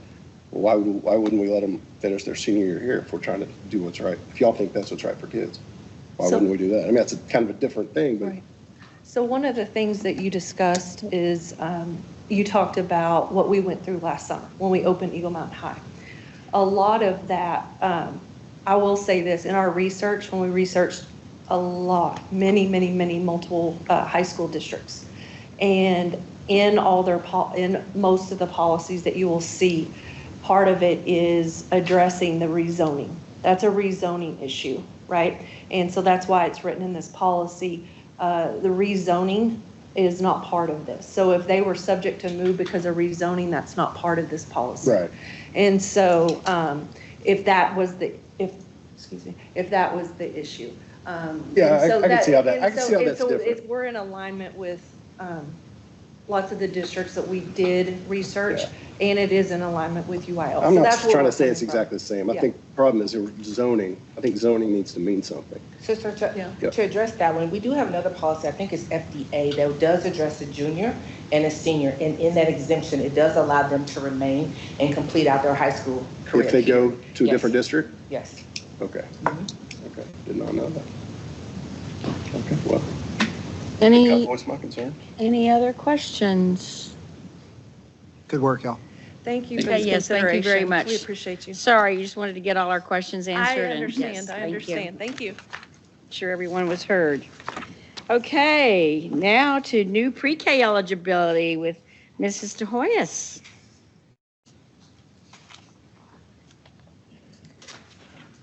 Good evening. Hello. All right, so let's talk pre-K. Okay.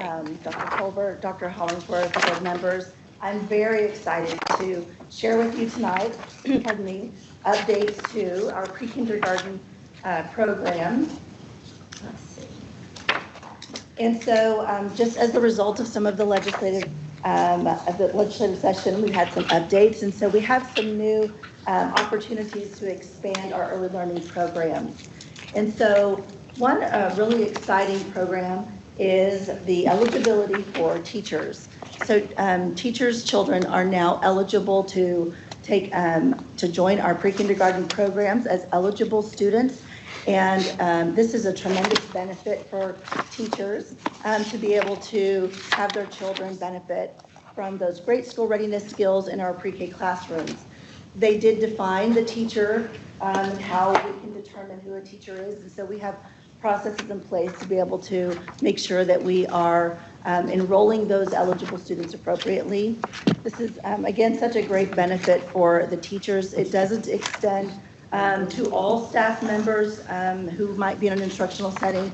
It is specific to teachers. However, in anticipation of some of the changes that could come from legislation, we did send a letter to the Commissioner's office requesting permission to charge a tuition for pre-kindergarten students that are, for families that are ineligible for pre-kindergarten. And so establishing that tuition-based pre-kindergarten program does allow us the opportunity to enroll and expand and to include other students that might not meet eligibility.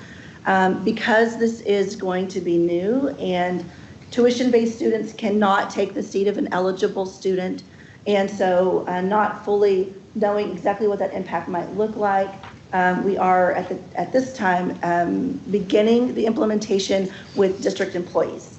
And so district employees who might not meet that teacher eligibility are able to apply for tuition-based pre-kindergarten programming in the district. And so with that, it also gave us an opportunity to do aligned and shared service programming with our own EMS ISD Child Care Center.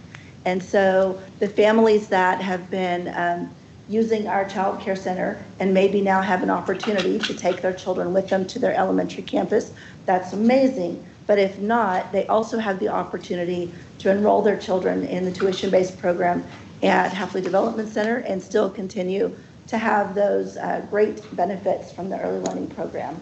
And so that's another exciting piece, pardon me. And so To continue to expand the program and meet the needs of the community, we are seeking to join into a partnership agreement with Endless Discoveries Child Care Center here in Saginaw. And this is, again, going to expand the access to pre-kindergarten. It is a shared program. We dually enroll students into the school as well as the Child Care Center. So parents get the benefit of having that aligned programming.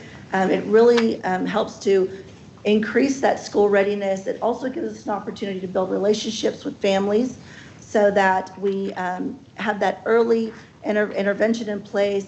And really, it helps us also to have those shared curriculum. We have, as you can see in the graphic here, it gives us not only the shared curriculum, but shared training. And again, it's preparing students and families for getting ready for being in school. And so school success. And so in this expansion, we are able to increase our opportunities for enrollment. At the time that this graphic was created, we were increasing our enrollment capacity by 10% and opening up those seats. And even since then, since just last week when we were putting this together, we are looking at potentially another 58 students to enroll in our program. And so again, increasing our capacity, increasing our reach, and continuing to work with families and the community to be able to get kiddos ready to be in school. I'll just add, the board may recall a few months ago, Ms. DeHoyos did a report on the success of our young people having come through our programs. It's a big deal. And the more kids we're able to access and put them in our pre-K programs, just the better off we are in every way, behaviorally, academically, socially, you name it. I agree. And the tuition rate, are we lower than most? Is that, I mean, I'm assuming the it's tuition rate, we are about average with the districts that are around us. Okay. It cannot exceed what the cost of educating the student would be. That's the rule. Okay. And so we did, we submitted that based on the information that we had at the time, but it is significantly less than a private child care center. Oh, yes. Mm-hmm. And it is lower than even the cost of our child care center now. Okay. Great, thank you. Who is Endless Discoveries? Endless Discoveries is a child care center that's up off of Saginaw, Maine. Are they nonprofit? No, they are a private center. Yep, they're a private center. They do have to meet certain high quality criteria that go above and beyond what the state's requirements are for child care standards. And they've met those requirements. They also have to be nationally a part of a national accreditation, which they do have as well. We visited a couple of different centers that we were considering partnerships with, and they have had a long-standing reputation in the community as being an excellent center for providing care. How did they have any capacity then? I'm sorry? How did they have any capacity? Because students are enrolling in pre-kindergarten, and students were leaving the child care center to come and enroll in our school, and so they're losing students. They have physical space to be able to accept students. In this partnership agreement, what it does for the families is it really allows them to continue to receive services where they are. So students, we will be working with them. They are required to be supervised and monitored, have collaboration. They will have to use our curriculum. They will follow our assessment and progress monitoring tools. They will still have the same requirements when it comes to what we're looking at on pre-K progress reporting. So is this on the east side of the district? It is on the east side of the district, just behind Walgreens. Do we have to bid this, Rob? Or we have to go through any kind of process if it's financially involved at all?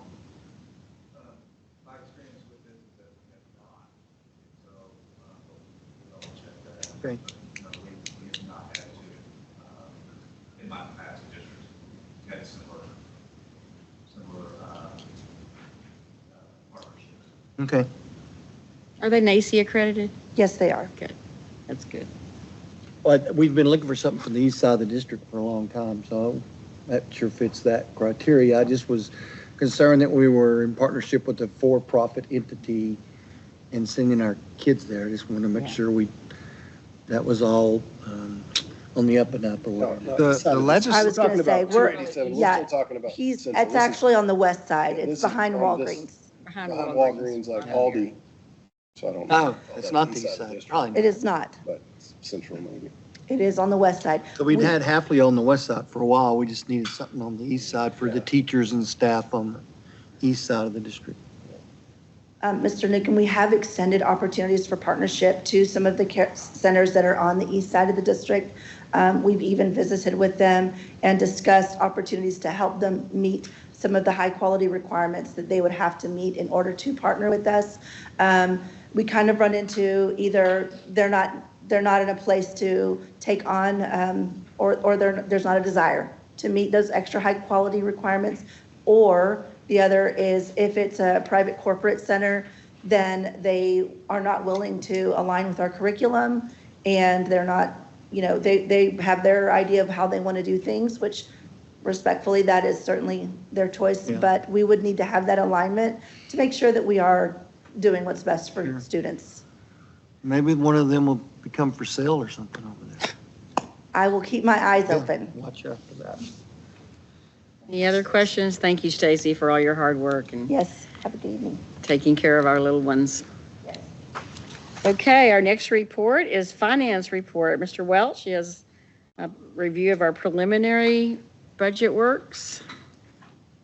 I'm going to ask Mr. Welch to go ahead and come forward, but I'm going to walk us through just real briefly some slides that y'all have seen multiple times now. And so I'm going to do a 10,000 foot flyover. Ones we just spent 2 hours on? The ones and now that's the third workshop we've worked through. So you guys know about our base model assumptions and how we achieve those relative to enrollment and ADA. I'll tell you that our assumption includes the last 2 years where we've been able to apply $7 million in savings. And you know that we are looking to make increases to our employer contribution toward TRS Active Care. Our base model assumes an original deficit we built for $10 million. Plus, we made some adjustments specific to staffing ratio and reducing our class sizes to the tune of $3 million, which made for an anticipated deficit of $13 million. So that's kind of where we started. As we came out of the session, we saw a basic allotment increase of $55 ADA, which is way short of where we had hoped that the state would go. They did offer an allotment for basic costs of $2.4 million. Unfortunately, a lot of that has already been eaten up by some of the other expense increases that we've seen. And then our school safety allotment has increased $775,000, but that is way short of what we know it costs to maintain safe schools. Additional post-session impacts, as you know, are aware of, are changes in the homestead exemptions. There will be a hold harmless to help us with that process. And then you heard a lot during our workshop related to the teacher retention allotment. You'll hear a little bit more about that tonight, which offers $2,500 for teachers who are 3 or 4 years of experience and $5,000 for those who are 5 years or more. This gives you a recap in order for us to bring our ISDs back to 2019 funding levels. The basic allotment should have increased by $1,340 per student. House Bill 2 was encouraging at about $400 per student, but we ended up at $55. And so there was a nice teacher retention allotment set aside for $7.3 million. Teachers deserve that. I'm glad that they're getting that. But the new legislation woefully underfunds us in many other areas of our budget. And so with that, I'll turn it over to Mr. Welch. Sure thing. Well, and so tonight we just want to put a preliminary budget forecast in front of you, and this is a look at our general fund. One of the allotments that the state provided was a support staff allotment, which generated about a 1.6% increase for all other employees besides classroom teachers. So we started just for this model, so you can see what the impact of all the new revenue, everything along with what a compensation amount may be, just to have a working number. We put in a 2% to see what the overall value would be. You can see here where our budget goes from 263 million up to 285 million with all things included that came out of the session. That puts us at a net revenue or net expenditure of just under $15 million. So that deficit's gone from 13 million to about 15 million. And so we just want to let y'all know kind of where we're at. And of course, we talked about a lot of pieces within the budget workshop, but that gives an overall look of the legislature's actions did not take us in the right direction. Y'all have seen this information more than one time. This was just showing the impact of those additional FTEs for the elementary school level. We talked about those at length in our workshop as well. And then you also know the work that has been done by Mr. Mogan and his team in terms of our secondary class sizes and how it is we've been able to experience some cost avoidance through that work. And then just looking back, the other funds that the board adopts besides the general fund would be the child nutrition fund as well as the debt service fund. Here, the child nutrition fund, as you're typically used to seeing, is a balanced budget at a little over $15 million for revenues and expenditures for next year projection. Then for the debt service fund, and we have a follow-up to this report talking about an issuance that we'd like to make happen before the September 1st deadline to take advantage of the hold harmless provisions that came out of the legislature tied to that increase in the homestead exemption, the over 65 exemption. That effectively reduced our net taxable values that would support our interest in sinking fund. And so they put a hold harmless provision in, but it's only for issuances through September 1. So we have an authorization sitting out there remaining of a little over 400 million.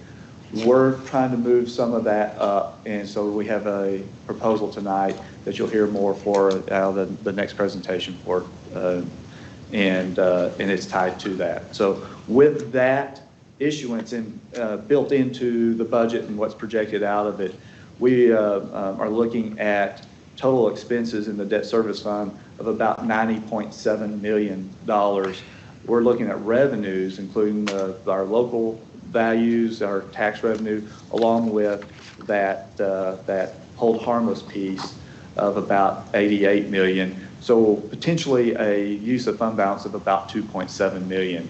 But one of the things we're looking at, and the reason that we're moving this forward, is that hold harmless would be getting these funds that are eligible for that hold harmless would generate a little over $26 million in state funding over the life of those bonds. And so we want to make sure we try to get as much in as we can for the benefit of our taxpayers.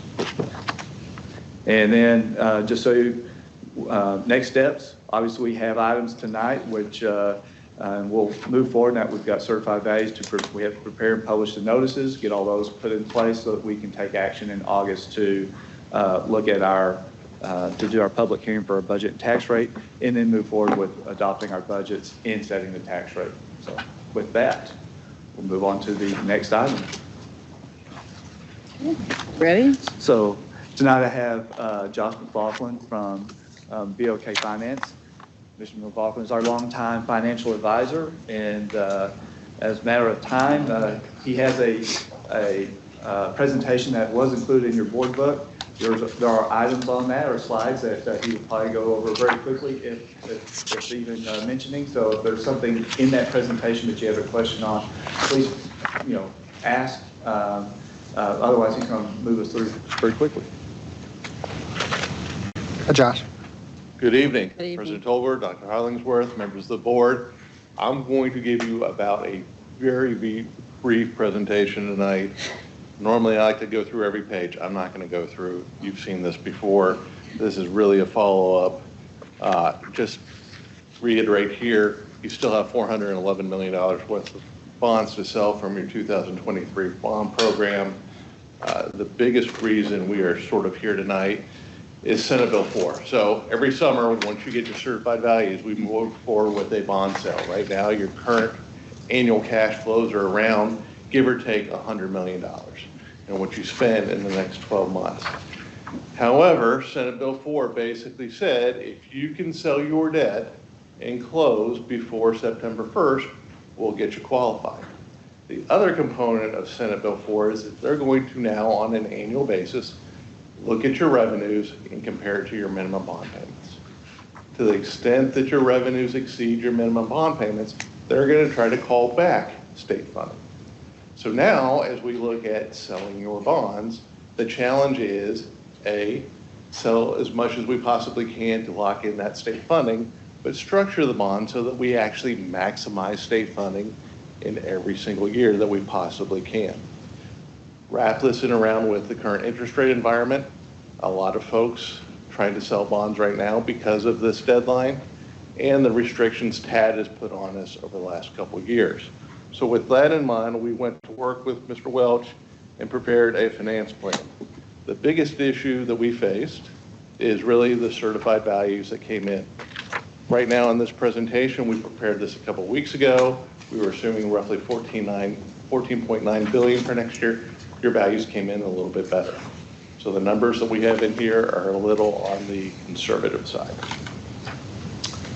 With that, based upon our analysis and the assumptions in this presentation, you can issue roughly $267 million at an average interest rate of 5.02%. And yes, that is based upon current prevailing market conditions. Rates have gone up. That said, you would lock in bond payments roughly of about $541 million, but you would receive roughly $26.2 million from the state over the life of these bonds, which are over a 30-year period. We'd repay roughly $10.5 million in the first 5 years to cover any short-term assets that we are going to use these bond proceeds for, roughly $36 million over the next 10. The numbers that support that are the following pages. You'll notice in the parameter order, we just talked about issuing $267 million. In the parameter order, we allowed for a little bit higher number of 275 because A, we were using a little bit conservative rates, and 2, we were worried that your certified values, or thought your certified values may come in a little bit higher. So it'll be our recommendation to move forward with a $275 million deal, subject to these parameters, which are can't issue more than 275, interest rate cannot exceed 5.5%, again, a 30-year repayment. We'd have to get this done over the next year pursuant to the parameters, but the reality is we are literally trying to sell the bonds, close before September 1st, and have a bond payment before September 31st. Why TEA said all you have to do is close by September 30, or I'd say September 31st, August 31st. Historically, they've also put a caveat in that you have to have a bond payment. We're taking this out of TEA's hands because they're not going to write the rules until after the November election. So we're going to go ahead and be conservative and make a bond payment to make sure that we qualify for that hold harmless fund.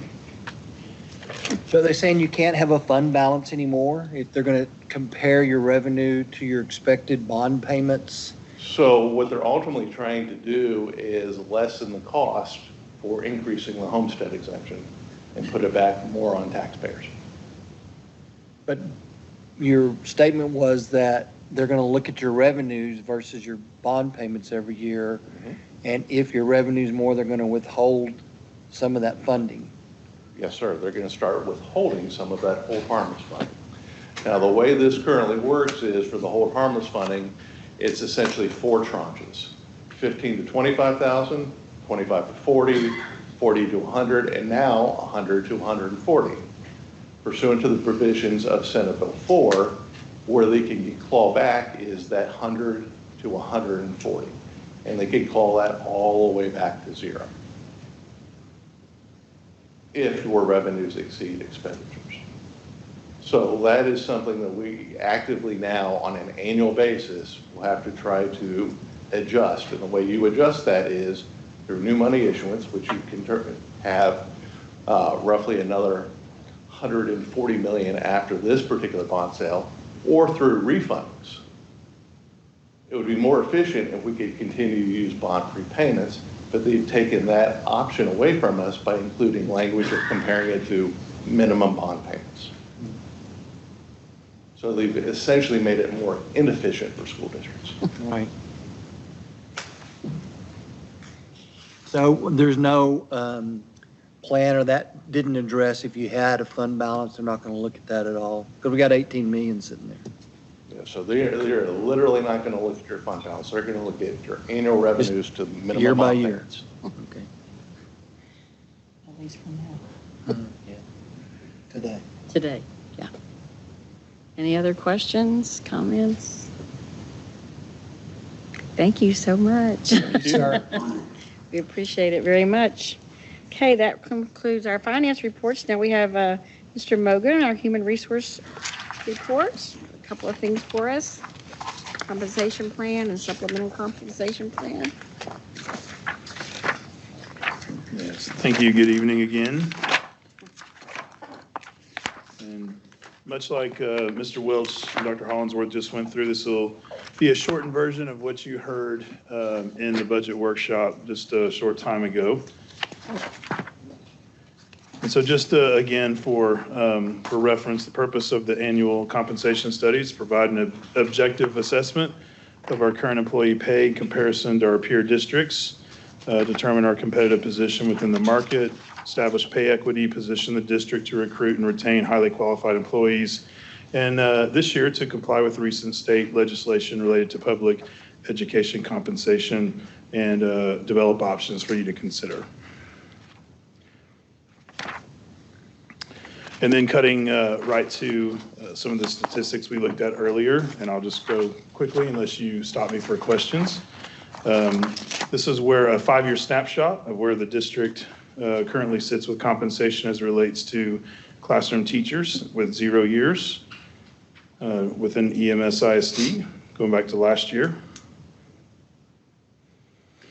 And then a comparison to our neighbors and our comparison group for heading into the 25-26 year with the application of House Bill 2, the teacher retention allotment applied. So we look to be just under 64,000 for consideration,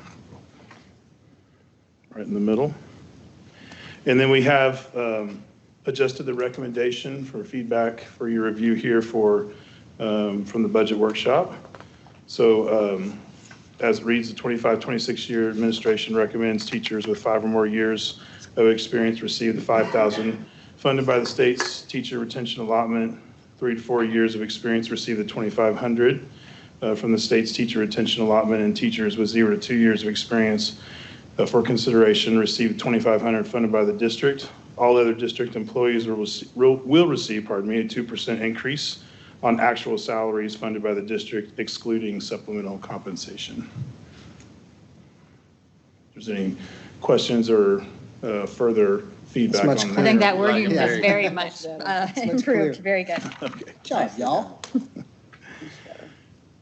Thank you. This is the proposed teacher matrix with the teacher retention allotment applied, as well as the proposed $2,500 for 0 to 2 years for review.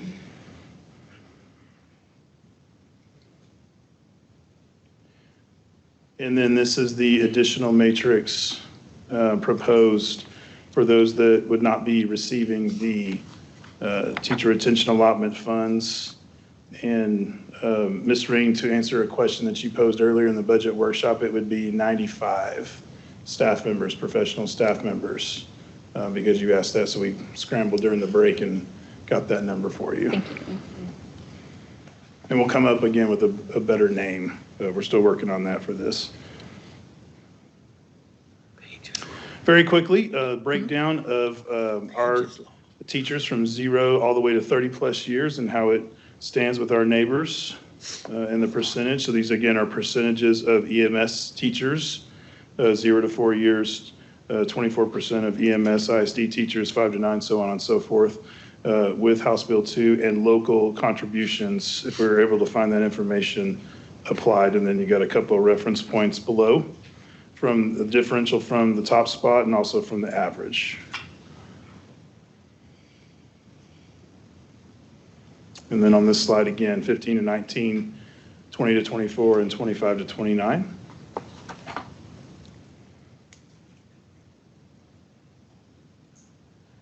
And then finally, the final 3% for our 30-plus year teachers.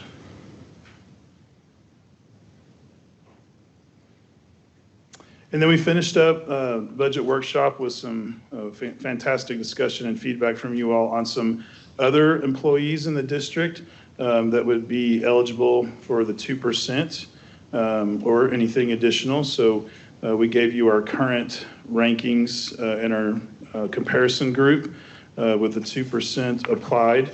So you see last year that ended the starting rates, and then if we apply that 2%, where we would be starting at in our comparison group with their 3% on actual, midpoint, unknown, et cetera. And then also we gave a note down there for the 3% where that would put us. We gave some additional options on that for your consideration as well. So this is for instructional classroom aides. And we also looked at special education aides as well, gave some additional options to you for consideration. And we have some more information that we'll bring back to you in August for further discussion. And then the final group we looked at show you was the custodians, who are sitting in fifth right now with the 2%. And then you can see what that would do with 3%. And then any questions? Any questions, comments? We had lots during the workshop. I think we got a lot of clarifications. Nice work with your Thank team. you for, yeah. Thank you very much. I have a lot of great assistants, and they were Short fantastic. period of time. Yeah, we appreciate you getting the answers to us. Thank you so very much. Good work. Thank you. Anything else? Okay. Now we'll go on. Thank you, Mr. Mogan. And now we'll go on to operations report. Mr. Lee Welch.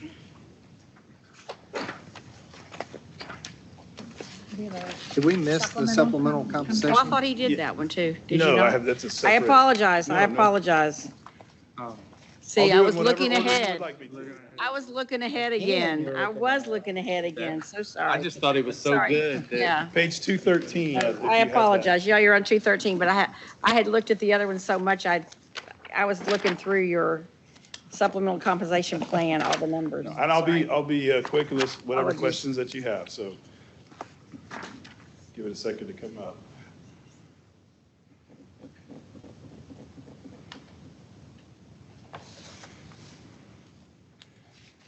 All right, on page 213, you'll have the cover page, and this is our annual supplemental compensation report. And on 213, it should be the cover page that itemizes the suggested changes.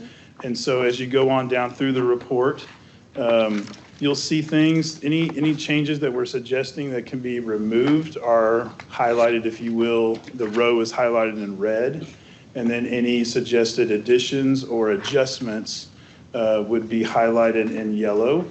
And just trying to be fiscally responsible, again, for the last few years, we don't have terribly many suggested changes, but we do have a few. And so, again, you can see those itemized on page 213 on the cover page. But I'll just speak very briefly about a couple, and of course, whatever questions that you have for me, I'm happy to answer. And how we do this is we get feedback from all the departments in the district, the leadership, and they provide context, and then any further market study, of course, is done. And with most of our stipends, especially our athletic stipends, we are still very well positioned, as we noted in the budget workshop, for our neighbors, and also expanding out further in Texas. So I do want to point out that with AVID. So AVID is going to PATHS. We're no longer going the traditional AVID route. It's a fantastic program. It served our students well here, but it's expensive. And so as we transition away from AVID, the recommendation has been to no longer provide Avid teachers and coordinators that stipend, but rather replace that with a CCMR coordinator stipend for the 4 high schools. The trade-off actually would fund those 4 coordinator stipends and would actually save the district some money, and there'll be some additional duties for their CCMR coordinator stipends in addition to supporting paths. And so that is, you'll see 2 red items as you go through, 2 or 3 red items for the middle schools, the high schools, and the district, and then you'll see CCMR coordinator stipends and kind of taking the place of those. So I did want to point those out because those cover multiple areas. You'll see some art base at the elementary, middle school, and high school levels. We don't have anything like that, so Ms. Hardy suggested with some of our peer competitive districts that we add something in there for middle, elementary, and high school for VACE to show and showcase their work and reward them with a stipend. We have several special education stipends that are, and training stipends that are in the package. As you'll see, for instance, you'll see an autism trainer, a dyslexia trainer, and I believe pardon me one second while I get there. I believe it's a CPI trainer. And Dr. Hughes was wanting to go to a training model. We're paying a lot of money every year for our staff to go out and receive training at $1,000 to $2,000 a pop for a training. And if we do a trainer model where we have our staff, CPI trainer, thank you. We can do the training in-house and save more money if we pay a stipend to a couple of our own specialists that have that expertise in the training and can train our own staff within the district. And that would be a cost savings to the district overall each year.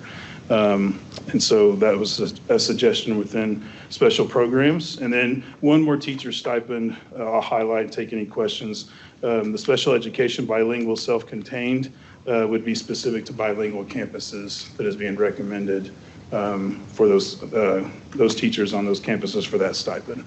So those are the major highlights. If there's any questions, I'm happy to answer those specifically for the supplemental this year. Questions? My apologies, Mr. Mogan. I was looking at all of those. Oh, no. I was trying to get to the right page. What's the total cost, you think, of that for the new school year? Is it already in the budget that Rob prepared? The total cost would depend on if we could fill all the positions, so I don't have the exact total number. I'm happy to get that for you, but Rob, on the budget, I don't want to speak out of turn. We have Stipends were identified early on or as part of building our salary negotiations. So these being identified, I'm going to say most of those are going to be in this unless we identify them at this point as far as applying additional stipends. But the amounts, we should have these in our model.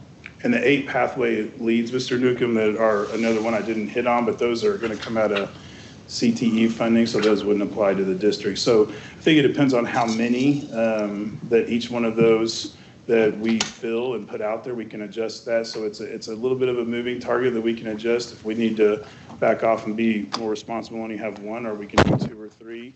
And working with Dr. Hughes, like for those CPI, dyslexia, and autism trainers, for instance, we can maneuver that any way we want. We can give you a couple options on that if you're. And you said if we can find these positions, aren't these our people already? They are, but not all of them may want to be trainers. Oh, they may not want to take on the training. This is just a proposal of a model. It's a model shift instead of going out and paying and sending people outside of the district. So you would think they would, but it also require a lot of evenings and time outside of the school day for training. I have a curiosity question. I noticed we have a small stipend for mentor teachers. I guess that's we're partnering them up probably with first-year teachers or something. Is that relatively new, or have we had that a while? We've had that a while, and depending on alt-cert programs that we get teachers coming through the program, that's also required. Oh, okay. I love that. I love that we're taking that initiative to partner experienced teachers up with first-year teachers are all cert. I love that. Didn't realize we had that program. Guess you were never asked to be a mentor? I guess not. Who wants a choir teacher as their mentor? Zing. What do I say? Any other questions or comments? Thank you, Mr. Good Mosley. work. Again, All my right. apologies. Thank you. Thank you. All right, Mr. Welch, now you're up. Instruction updates.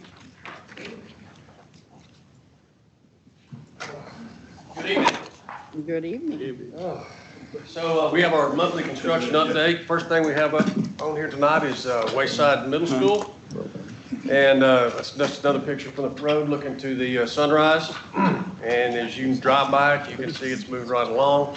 Also at the front, they're going to start taking down and move that fence, and they're starting on the landscaping. So the front will start shaping up from the road pretty soon. Interior, looking at the gyms, you've got the competition gym and the storm shelter. Plus the picture on the right is the glass vestibule. That would be where the main entrance for that area would be located. So that is, they're putting that together in that picture. You got the sound block, you have the goals in that gyms, and then you have weight room in the weight room, and then you have the band hall, and you got the lighting and some of the above ceiling grid. This is in the back over there by the kitchen, so that's the big apron where the kitchen staff typically would park, and that's also where the pump truck, that's where the parents will start stacking. And in the middle, you can kind of see where that's at, but that whole thing around the gym and the kitchen was poured all the way around. So that was a big pour that morning. Also, they got the dumpster enclosures back in that area. So we're in the kitchen. So on your left, you've got the stage with a lot of the painting starting to go in the first coat. And you also have some fur down work, and they'll start working on the tile also here fairly quickly. And they started painting in the main cafeteria, and you can see that where the lighting's located and the lift is located. We're painting the blue. Just moving around the academic wings, you're going to see the masonry continuing all around the project, and it's progressing fairly quickly. You can also start to notice the windows are starting to come in the buildings. This is the main front picture on the left side.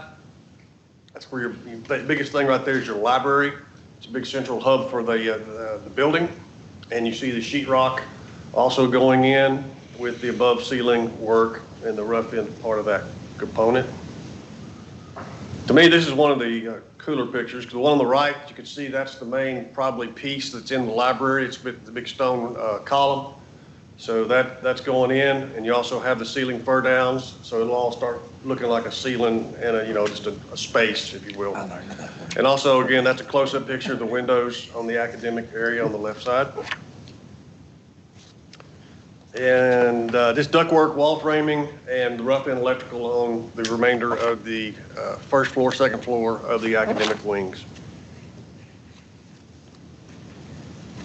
Other progress updates. Eagle Mountain High School, so potentially next month we will have the closeout final change order for that project. It's moving right along.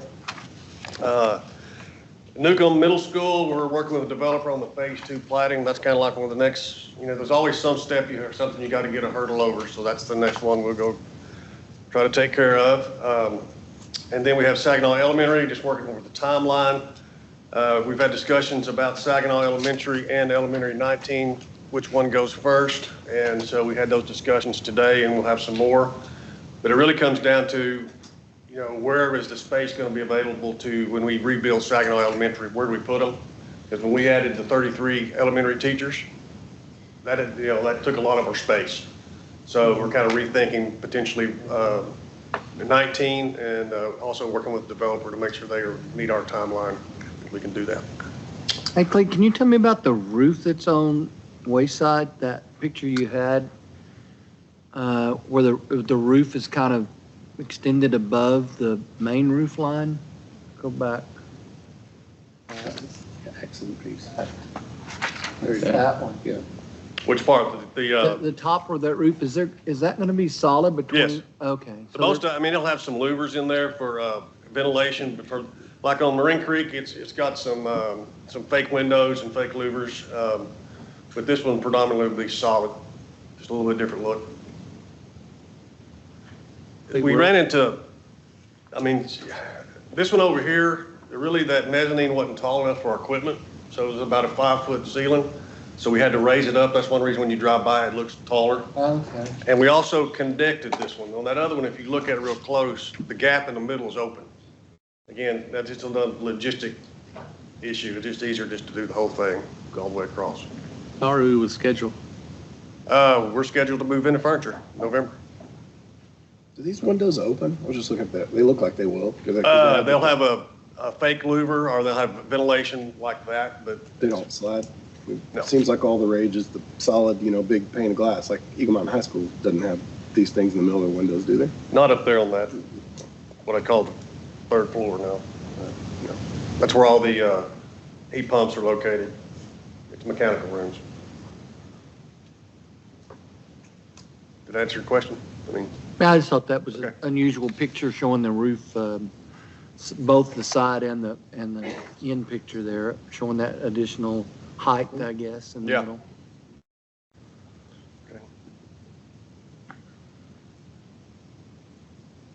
And tonight, there's a recommendation for y'all to consider about Dick and Heidi Elkins Agricultural Science Complex. And I did call Mr. Elkins and gave him a project to help find us a antique windmill for the building.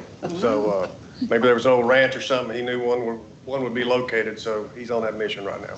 That's great. There's one down there at Williams Ranch House they've had for a while. If it goes missing, we'll antique. know why. Yeah, if it goes missing, we'll know what happened. So Saginaw High School renovation, we've got some slides from VOK. We got Lee Hill here tonight, where Lee's at. He's going to come up and go through that really quickly. Some of the, when you look at some of the renderings, we tried to separate them, make them large where you could see what a room's called, but that didn't really work. What I work with. That didn't really work. President Colbert, Dr. Hollingsworth, members of the board, I'm Lee Hill with VLK Architects, and I'll be showing you our design progress for the additions and renovations at Saginaw High School. And we open up on the first page, and this is an image looking to the north from the curve in the track at the stadium. And then we have the site plan, and we'll start at the top and work our way clockwise. At the top is an new indoor practice facility, and you'll see the existing one in the dashed line there, superimposed over the new. And we'll be building the southern portion of the field house first, while the indoor practice facility is occupied. And then when the field house portion is complete, everybody will move into that, and then we'll finish up and build the indoor practice facility later in the project. And moving to clockwise to the right, we have a new pathway over to the new entry at the ag shop. And we created a new entry there so that the folks going to the ag shop could access the shop without having to go outside like they do now, all the way across campus to the end of the indoor practice facility. So it's a little bit more convenient for them, and I think it'll be a better experience. And of course, there's a few changes to the plaza around the addition that we're going to be working on. And then going down below, there's an alternate for improved theatrical lighting and equipment in the Performing Arts Centers. And then we're doing a new scene shop addition there below that with access off the driveway. And then just to the right of that, we're doing a new chiller replacement, small little rectangle there. And then over on the very far right, we're going to be replacing, taking out the lockers and replacing the lockers with new floor and wall finishes. And then we'll swing over to the stadium, and we'll be doing some improvements to the lighting and some improvements to the hardscape around the back of the bleachers and down through the concourse. And of course, there's some minor work down here at the very bottom to connect the stadium to the existing parking. And then at the very top, at least and not forgotten, is an alternate for new sunshades at the tennis stadium. And this is a first floor plan of the new field house. Of course, the large green area is the indoor practice field. And again, you see the existing field house dash superimposed over the new plan. And then below that is the new field house portion with football lockers, coaches' offices, team rooms, and training areas. And then we go upstairs, and this is a new weight room upstairs. It'll be looking through glass into the indoor practice field facility and through glass into the existing stadium. And on either side of that, on the left side is the boys' sports locker rooms. Right side is girls' sports locker rooms. And each is accessed from a stair on the opposite sides. This is a new floor plan for the Ag Shop and Scene Additions. Ag Shop gets 2 classrooms and a new Ag Shop, and access again from the vestibule addition. Scene Shop, we do a little bit of work in the existing Scene Shop, and we do a new addition to enlarge the Scene Shop. And that connects into the auditorium? That connects into the auditorium through 4 overhead doors as you go through. So we're doing a new overhead door at the new one, and then there's an existing overhead door at the between the 2 existing and new that we're taking out to open it all up, and then there'll be an overhead door on either side of the corridor that goes into the stage. Of course, this is the same view you saw earlier, and you can see the new weight room on the 2nd floor, looking out to the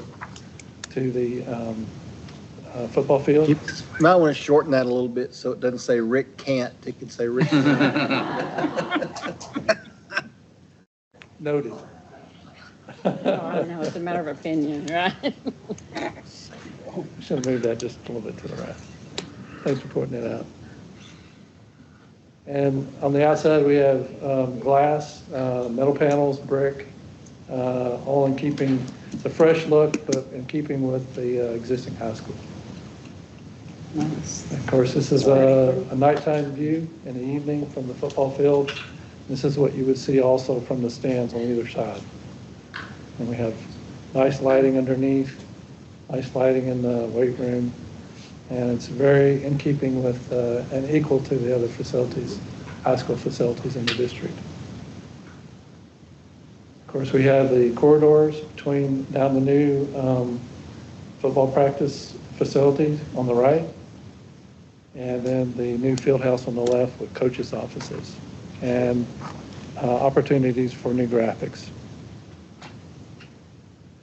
Of course, this is the first floor hallway looking the other way, and a new equipment distribution areas underneath the stairs that go upstairs to the weight room.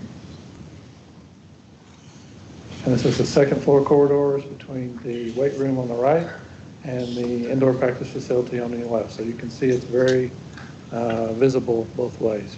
From the field, you can look up and see the weight room and the opposite. And from the football field, from the stands in the football field and the press box, you'll be able to see all the way through to the indoor practice facility, just like Eagle Mountain Saginaw. Eagle Mountain High School. Of course, that's the new indoor weight room, looking out to the field and the press box and the home side stadium. And then this is a quick look at the Ag Addition. 2 classrooms there with a new entry and a new plaza out in front. And this is the shop with the access drive and overhead door. Interior of the shop, all the equipment, rolling stations.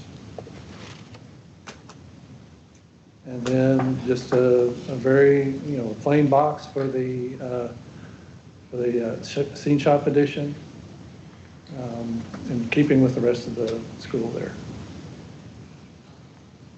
And then again, here's on your left is the new scene shop addition, and looking through where we would take the overhead door out, you'd see the existing scene shop. And then the door in the very far view of the image there, that's the door that comes up and goes to across to the stage. That's it. Very nice. Yeah. Thank you, Lee. You bet. Questions, comments? Beautiful. Very nice. Any questions, any comments? Okay, thank you, Awesome. Lee, so Thanks, much. Lee. Always Yeah. good to see you. You bet. Okay, our last report of the evening, summer construction updates. Mr. Lee. Good evening, President Tolbert, members of the board, Dr. Hollingsworth. I am excited to share my presentation here. Summer projects, really excited to present to you today just how we are finishing up, concluding the summer. Again, in summary, construction, it spreads across 23 campuses, 9 different construction contracts. And to start it off, we have the RTU and the roof replacements at multiple campuses. So here's a picture of Gilliland Elementary. You've got snapshots of some of the new equipment on the roofs here to the left, and then on the right is the new roof. You see the brighter rock that's just recently been installed. It's been a really wet summer, so we faced challenges with all these roofing projects because of that. So some of our timelines have been pushed back. I am happy to say that our front office staff is now in the building today, and the remainder of their staff are coming in on the 30th. Boswell High School, again, you can see the reach that we had at this campus. We just handed over the cafeteria area for an event that they're planning on having tomorrow, and we are finishing up the Glenn Reeves Fine Arts Center. And then we have Bryson Elementary. Here's a snapshot of portions of the roof that have been completed. Right now, the entire roof has the black tar, is what we'll call it, and is planning on being completed actually by the end of the day today. They still have to put the gravel on. This has been a tricky project due to the vandalism that we've talked about earlier in the summer. We now have our front office staff located in the building, and we're planning on getting the rest of the staff in the building on August 4th. You done setting HVAC units? That was pretty cool to watch. It was there was a lot of helicopter action in the district this summer. And then we have Eagle Mountain Elementary School. This project's been concluded. Right now, we're just finishing up the cleanup around the site. And then we have the HVAC equipment replacement at Boswell High School. Main portion of this scope this summer was connecting the main chiller yard to the dance, chair, and tennis building. You can see on the left, we ran all of the hot and cold water lines. On the right, the new chiller tower that's been set. That project's ongoing. We're looking at infilling that trench by the end of the week, next week, and making it ready for students to return. And then we have the chiller and boiler replacements at 5 campuses. I'll run through these pretty quick, but here on the left at High Country, you can see the new duct we put in where we replaced 5 air handler units on the roof. On the right is the art and music room. Chisholm Ridge Elementary, we have newly replaced pumps, and on the right there, replaced boiler. Greenfield Elementary, we replaced 1 chiller and then the associated pumps and boilers. Remington Point, 2 chillers, again, pumps and boilers. It's a reoccurring theme with all these campuses. And then at Halfley Development Center, we replaced both the chillers and then the pumps associated with that equipment. None of these pictures are too exciting, but I do promise you that there is a HVAC tech somewhere in this district that's crying with happiness. So. And I'm sure the campus appreciates it too. Then that leads me to Saginaw High School, where we put in a sidewalk along Basswood Drive. Turned out to be a really good project. We are finishing the final touches, adding sod. Marquee signs at secondary campuses. We got a variance approval from the city of Fort Worth. Let's see, on the 16th of July. On the left is what you see now. That'll change this week. We'll start with the masonry block. On the right is just a rendering of what that sign will look like. Again, that's at Highland, Creekview, Prairie Vista, and Ed Wilkie. And then the playground resurfacing at multiple campuses. This has really just been a great project. The back of house just lights up now with the newly turfed playgrounds. Here on the left, you've got Lake Point, and on the right, Remington Point. Of course, these look different than they do now. Remington has been completed. Here on the left, I know you may think that's Augusta National. That's actually Greenfield Elementary. We were able to do quite a bit of work to this campus. We had some leftover funds from the exterior improvement project from last summer, and we were able to just resod and repair some of the irrigation issues they had in the back of house. On the right here, we've got Lake Country Elementary. You can see they're finishing up the seams. Campus is now completed. And then some of the remaining summer projects that we have, we've got an ADA ramp at Highland Middle School that goes from the building to the back of the football field. We're grading currently, probably have another couple weeks before that project gets concluded. And then we've got tennis court resurfacing started at Boswell, and we'll work our way to Ed Wilkie soon after that. I'll be happy to answer any questions. It's hard to imagine, but Highland will now be our oldest middle school, so. Wow. It's a good looking building too. It's pretty impressive. I think it goes without saying, once again, all the hard work that you and your group does, and thank you so much. And you always get a lot accomplished in the summer, and I'm sure they'll be really happy that everybody's air conditioning and heating, everything's working well. Craig? Lee, do you have any update on the water situation out by Newcomb Middle School? Anything from City Fort Worth, or nothing's? Nothing's changed over there. No. Okay. Just didn't know with the development coming on, are they, anything going on? That's curious. We're phase 2 planning. That'll be the key. Okay. So in order for phase 2 to be platted, they need water, and then again, the sewer to. They kept talking about all the development happening out there, and I haven't seen anything go on except new for sale signs and stuff in the ground. So It's the water. Yeah, that's the water. Okay. But nothing's changed. Okay, Nope. Thank you. Any other questions, comments? Great job. Thank you so Thank you. much, Hunter, again. Thank you. Okay, that concludes our report, so we'll move on to action items, and I have the first one. So it is time for TASB Board of Directors candidates that are coming up for election. And there's a position 11A, which is in our region. We have been invited to endorse a candidate for each position in this region. And I would like the board to consider endorsing Julie Cole from Hurst-Euless Bedford ISD for the candidate for the TASB Board of Directors position 11A. I think most of us know her. She's been a candidate. She's been in that position for quite some time, does a great job. And Yeah, I've served with her for the last 3 years. She does do a great job, and I would make that motion to endorse Julie Cole of HEB for TASB Board of Directors position 11A. Second. Oh, go ahead. Okay, motion by Steve, second by Ron. All in favor?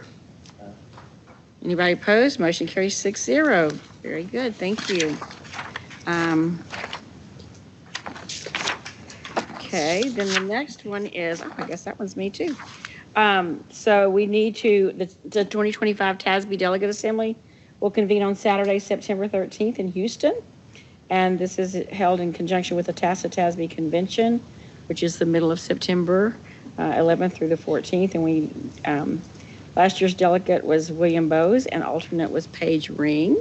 So we need to select a delegate and an alternate for the 2025 TASB Delegate Assembly. Do I have anybody volunteering to be the delegate? I think Blake might like to do it. Blake might like to. Would you like to make a motion? I'd like to make a motion that we. I second. Our what is it, representative? What do we call it? I believe Blake was. Delegate. Our delegate. He was interested in it last year, but you wanted it so bad. Right. So.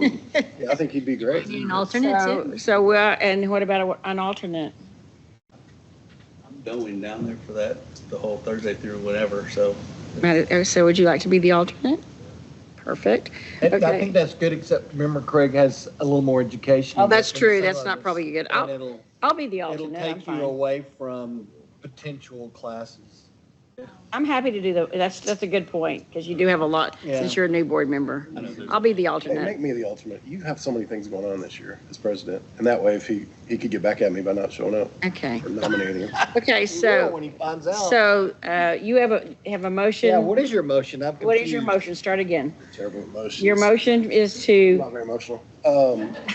My motion is to make Blake Mabry our delegate at the TASB Delegate Assembly in September in Houston. and And make myself, William Jesse Bowes III, the alternate to the same meeting. second, was that Ron?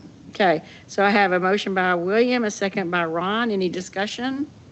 There's a lot, Comments? the delegate assembly's gonna have a lot, because they're redoing the cornerstone I know. principles, and it's gonna be a It'll be a long meeting, yes. No takebacks.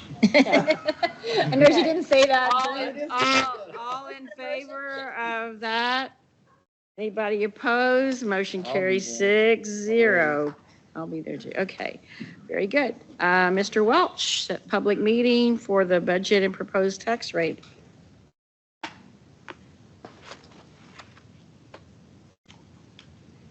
Yes, trustees, as we do every year, we have to approve that meeting. It is our August regular meeting for August 25th, 2025, that I recommend to set for our public meeting, as y'all probably anticipated. I move we set the date for the public meeting to discuss the budget and proposed tax rate for Monday, August 25th, my wife's birthday, 2025, at 7 p.m., and authorize the administration to publish notice with the proposed tax rate as required by law regarding this meeting. Second.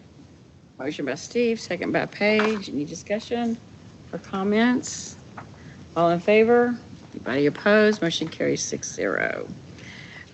Okay, and the next one I think is also, this one is Mr. Welch as well. So as a follow-up to the report that you had in the finance presentation before, we asked that the board consider moving forward with approving or ordering the issuance of bonds based on the parameters listed as $275 million is the maximum principal amount to be issued. Maximum all-in true interest must not exceed 5.5%. Final maturity of the bonds not exceed August 15th, 2055, and the sale must be completed prior to July 27th, 2026, which is 1 year from today.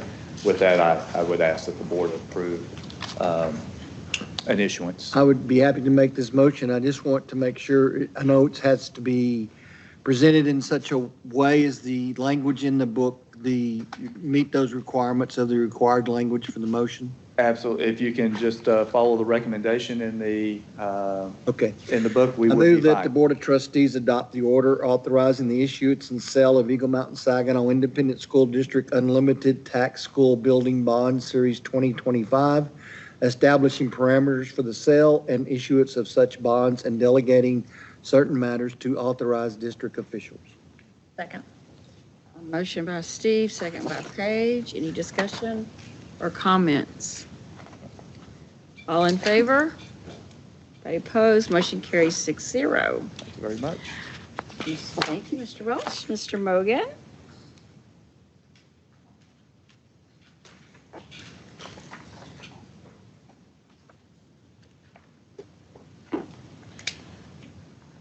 We have the consideration for our compensation plan with the amended recommendation that we had, that I just showed in the report.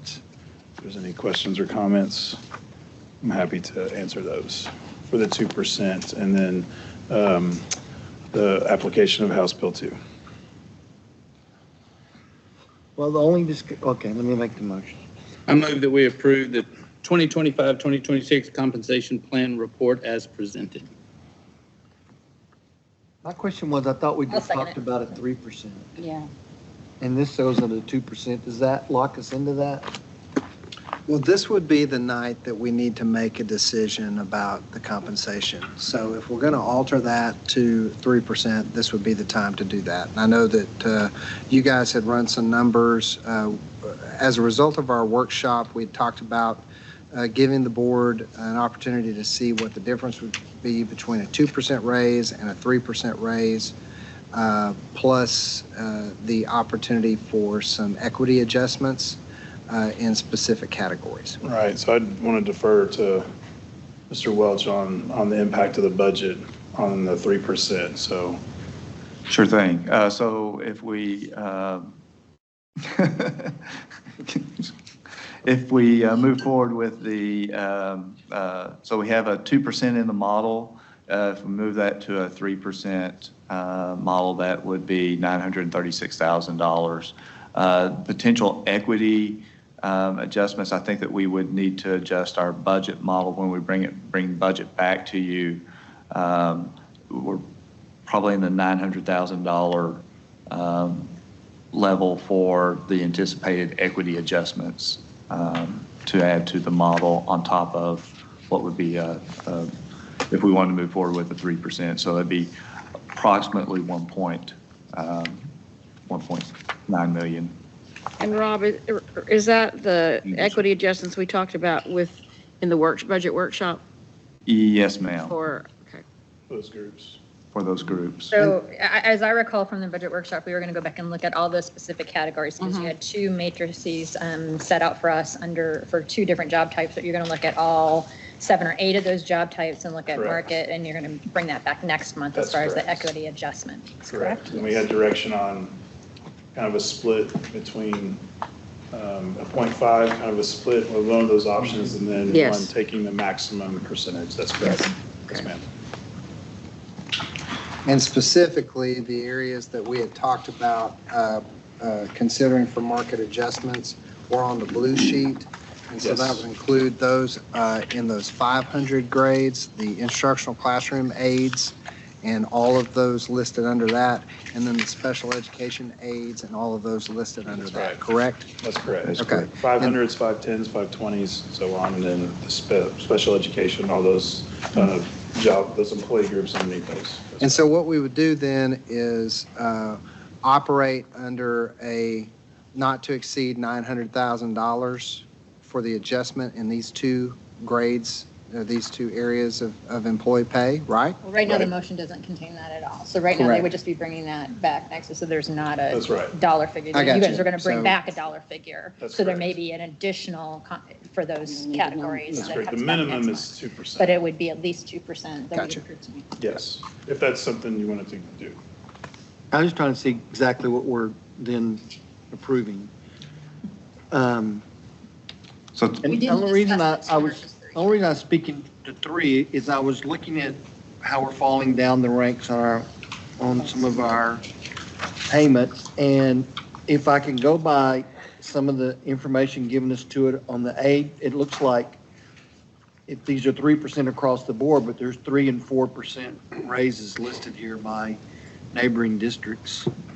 Our 2% is the lowest besides Grapevine. So I just didn't know if that puts us further behind, if we go 2% instead of 3%. So that's why I'm bringing it up. But the rankings that you presented to us in the budget workshop take into consideration what those districts have said they're doing. That's right. And then 2% applied for us, and then you see the note at the bottom for the 3%. Did we fall in ranking from when you figured those numbers with their 3% and our 2%? Are we still 7, 8, 9? We're in the second tier. We're in that second tier. So the 5 through 8 tier. But we're in the lower part of that tier, right? Correct. Which is about where we were last year. Yes. Correct. And as we talked about it, we also have what these charts don't reflect is all the additional compensation things that we have where we may leave the market in terms of our supplemental compensation, our signing bonuses. That's correct. So if you look at, in your board budget workshop, the preliminary budget page, that's a good place to kind of reference the bottom line. So right now, we've built a model that has preliminary expenditures of $285,547,467 with a projected deficit of 19.960 as your, I'm sorry, 14.960. And so bottom line is if you bump that to 3%, That's approximately, would you say, Rob, another million? 100,000 plus. Another Yes. $1 million, and then potentially the additional up to approximately 900,000. So you're looking at about a $2 million addition to your projected, what's currently a $15 million budget. And I think a little bit Or of double deficit. counting, so. Yeah, some of it's double counted. Potentially. So Probably about 100K would be, 100,000 would be double counted. Okay. so it'd be more like 1.7 instead of 2. Okay. So that puts you in the range of a $16.7 million deficit as opposed to what we have What's the here. fund balance? 2% is starting to sound better. Fund balance is, let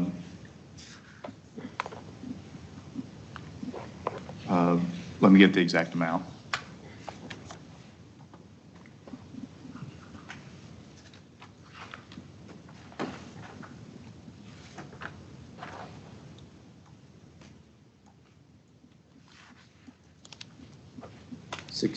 $68.7 million.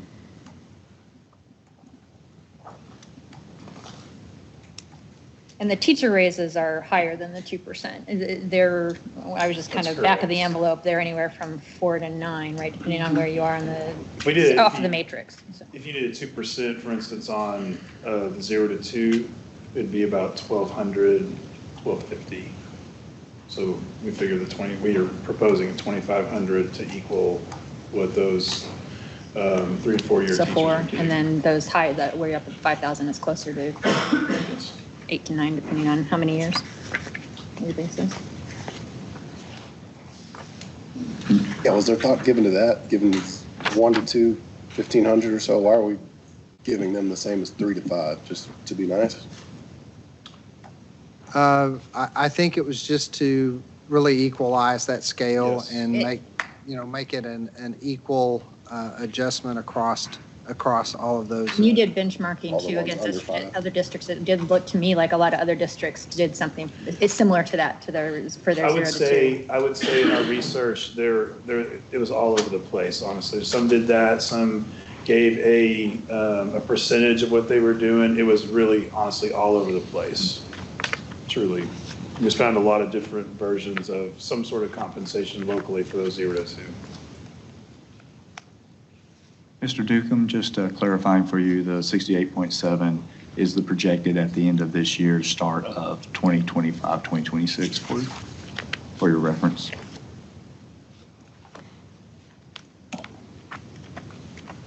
Which is how many days now? Because we got a new number, I guess, with this, Yeah, what is with that this number? budget. So it is roughly 95 days at the end of this year. Will be roughly 108 days at the end of next year with our fiscal year change.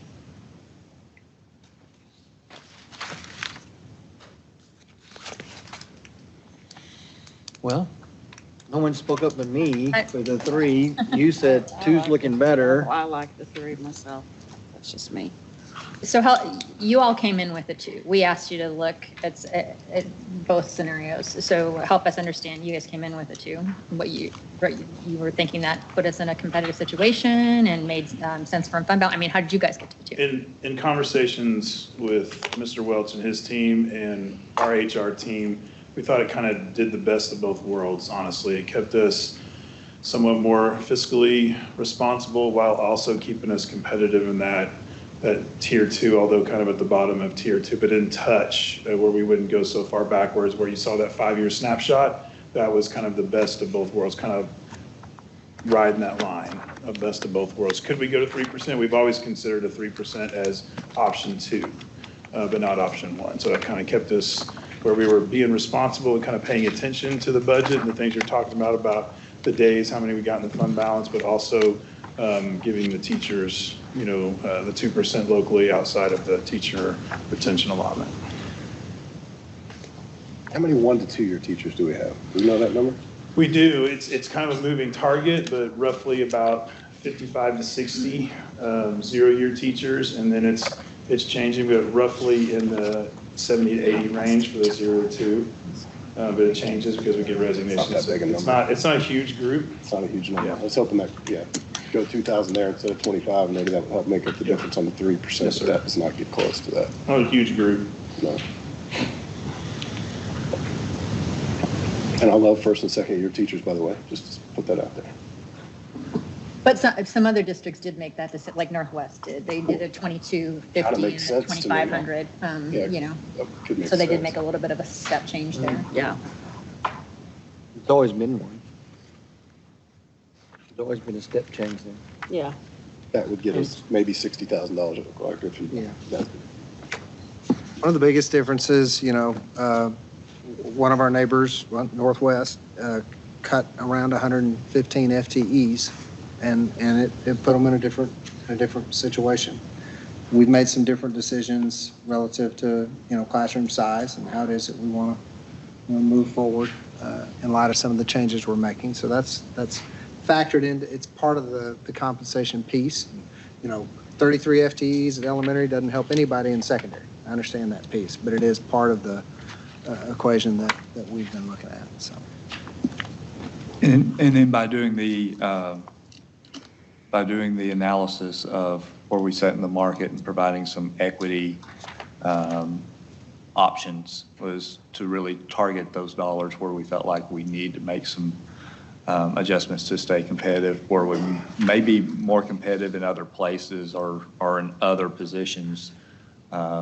Even, with that 2%, we felt like we need to bring forth the equity as keeping us competitive in those particular areas as kind of our second priority. Groups that directly impact the classroom. I'll call the questions on myself, Madam President. You can go ahead and call those. I can read the room pretty good. Go ahead. Okay, well, we have a motion on the table, but I don't think we had a second. Yeah, we did. Paige. Oh, Paige made the second. Okay. So a motion by Steve, a second by Paige. Wasn't by me. Motion by Ron. Motion by Ron. I had Ron written down. I just didn't read it right. I have a motion by Ron, second by Paige. Any other questions or discussion? All in favor?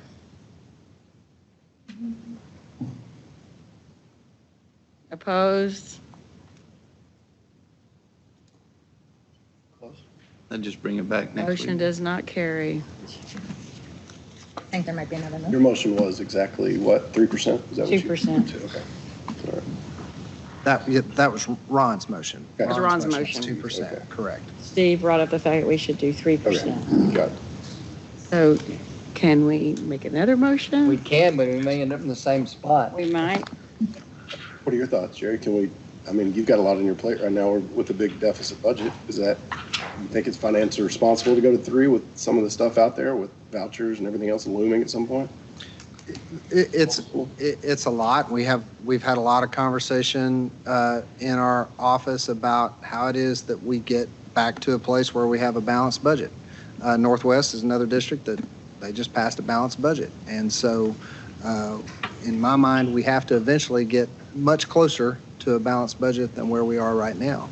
And that's one of the reasons I think that we hesitated to push beyond that 14.9 that we brought to y'all right now. And so, I'd love to give them 6% across the board because our folks work really, really hard. But we're going to have to make some really tough decisions and tough choices as a board and as a team over the next 4 years to get us to a place, because we know we can't take our fund balance down way beyond, way below what the state recommends, which is that 90 days. And so we're right there at it. So that's why we brought to you the recommendation we did for the 2%.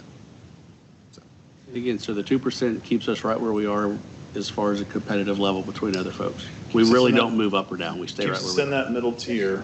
In the with bottom. application The bottom of the middle tier. Teacher retention allotment and what those districts are doing locally. Most of them are doing some version of a 3% on actual or midpoint. Not everybody, but a good percentage of them are. Yes, sir. So in absence of another motion, we have not taken a salary action tonight, folks. That's correct. That's what I'm asking. And we do kind of need this. We are at a decision point. We really do need the board to Well, then I move we recommend approval of the 25-26 compensation plan report, but substituting 2.5% for the 2%. And everything else as previously presented during the reports of the superintendent. Second. Who is that, Craig? Craig. So motion by Steve, second by Craig. Any other discussion or questions, comments? Compromise, we'll see if it goes. Seeing none, all in favor? Anybody opposed? Motion carries 6-0.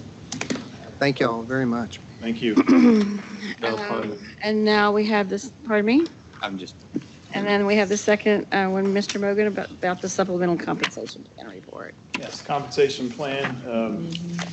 If you have any questions or comments or feedback, please let me know as it's presented.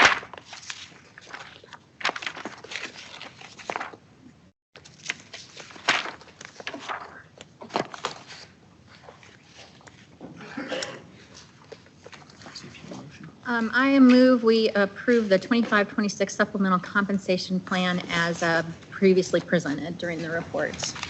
This is the stipend. Second. A motion by Paige, second by Steve.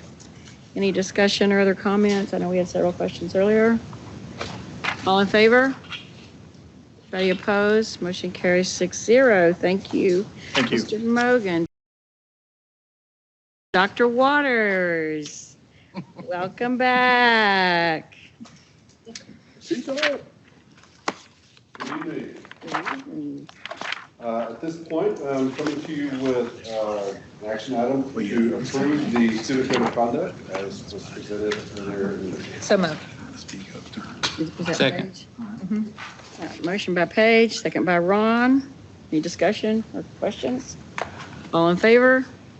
Anybody opposed? Motion carries 6-0. Thank you. And you're still up. The local policies, this is for EFB, FD, FN, and FNCC, those that require the action before school starting because of the recent legislative changes. That's presented earlier. We This approve the includes- policies as presented. I'll wait for a second, then I'll have to ask it in Second. discussion. This includes, okay. Motion by Steve, second by Ron. Any discussion or questions? This includes the athletic one that we had much discussion about. No, it does not. That's a separate one. This is just Yeah, the, this okay. is- Well, you said, it just said local, and that is a local, so I'm just making sure. The motion just does include. Yeah, no, it doesn't. Making sure, okay, These are the recommendations from TASB. just making sure. So motion by Steve, second by Ron. Any other discussion or questions? All in favor? Any opposed? Motion carries 6-0. Thank you. Mr. Lee.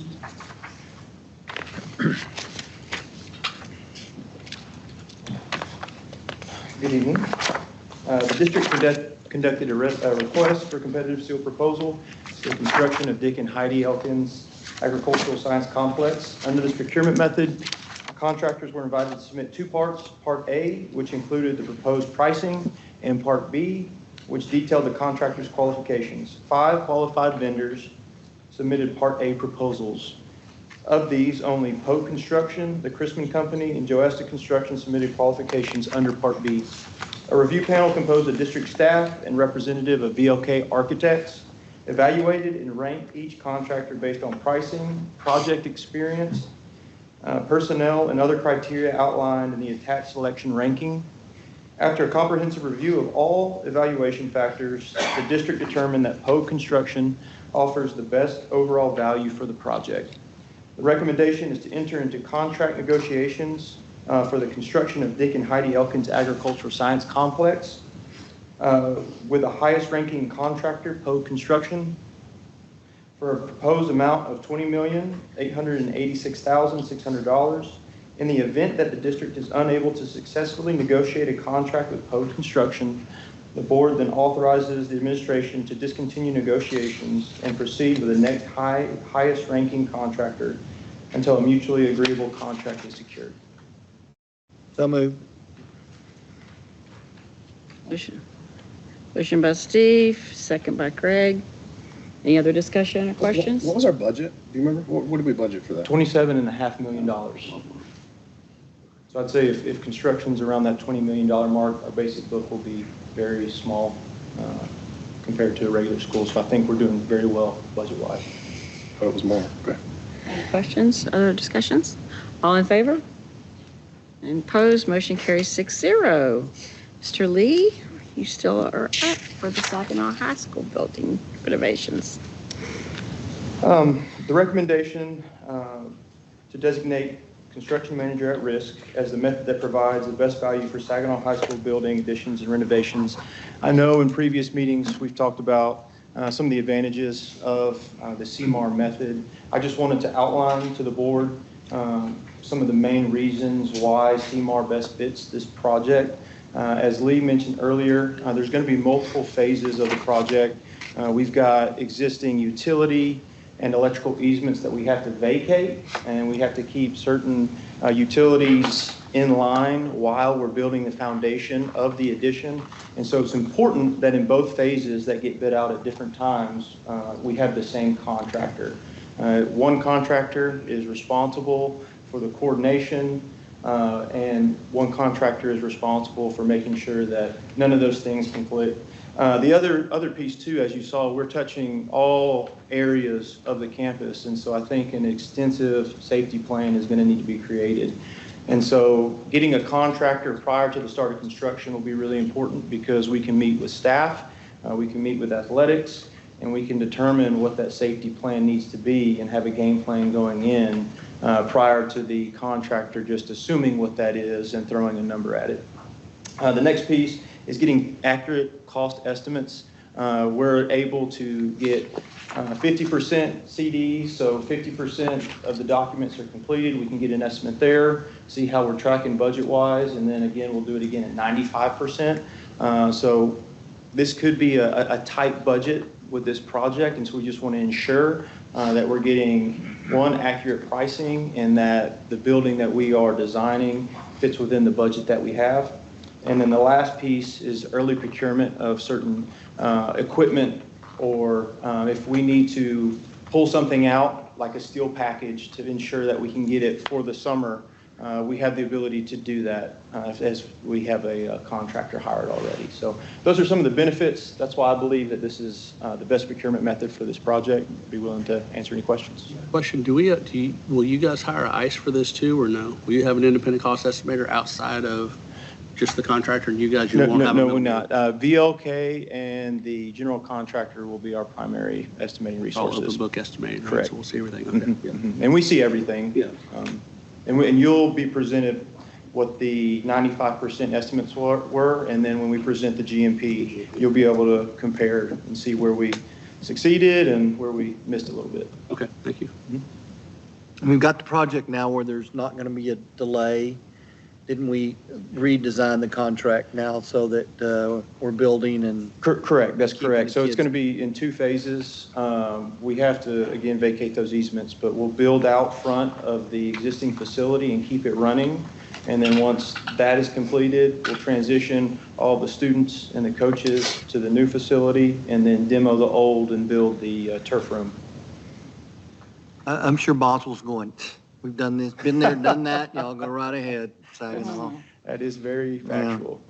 That's a good example of a very similar project to what we're about to encounter. So. Okay. Have a motion? I move we designate construction manager at risk as the method that provides the best value for Saginaw High School building additions and renovations. Second. Motion by Paige, second by Craig. Any other discussion or questions? All in favor? Anybody opposed? Motion carries 6-0. Thank you. Thank you, Mr. Lee. So our last action item of the evening is to approve the amendment to FDB local regarding the exception for eligibility of transfer students. Correct. I move we approve the amendment. Edited version, it's not the one that's in the board package. Right. Yeah. His recommendation. I move we approve the amendment to the acceptance for eligibility of transfer students for high school athletic programs under FDB local. Second. Okay, motion by Steve, second by Ron. Any other discussion? We've had quite a bit, but I'm open to more discussion or questions. I said my piece. I still think it's a bad idea, but we'll see. All in favor? Opposed? Motion carries 5-1. Thank you. All right, that brings us to our routine monthly reports. Are there any questions about routine monthly reports? Okay, so that brings us to our board planning calendar, Dr. Hollingsworth. Yes, ma'am. Madam President, members of the board, just looking forward to August 25th. It will be very much focused in on our budget and on all things financial. We'll have our budget update. You will consider 24-25 budget amendments, including our property and casualty insurance policies. We will receive other usual reports, such as our construction updates. In closed session, we'll consider a safety and security update that we were unable to do at this evening's meeting. Our action items will include the proposed tax rate. We'll look at our 25-26 budget, and we'll also act on those budget amendments and insurance policies. So those are some of the highlights of what's coming at our August meeting. Wonderful, thank you. Yes, ma'am. And you have the consent agenda for approval. Were any questions or comments about the consent agenda? If not, do I have a motion? I move that we approve the consent agenda. Second. Motion by Ron, second by Paige. All in favor? Any opposed? Motion carries 6-0.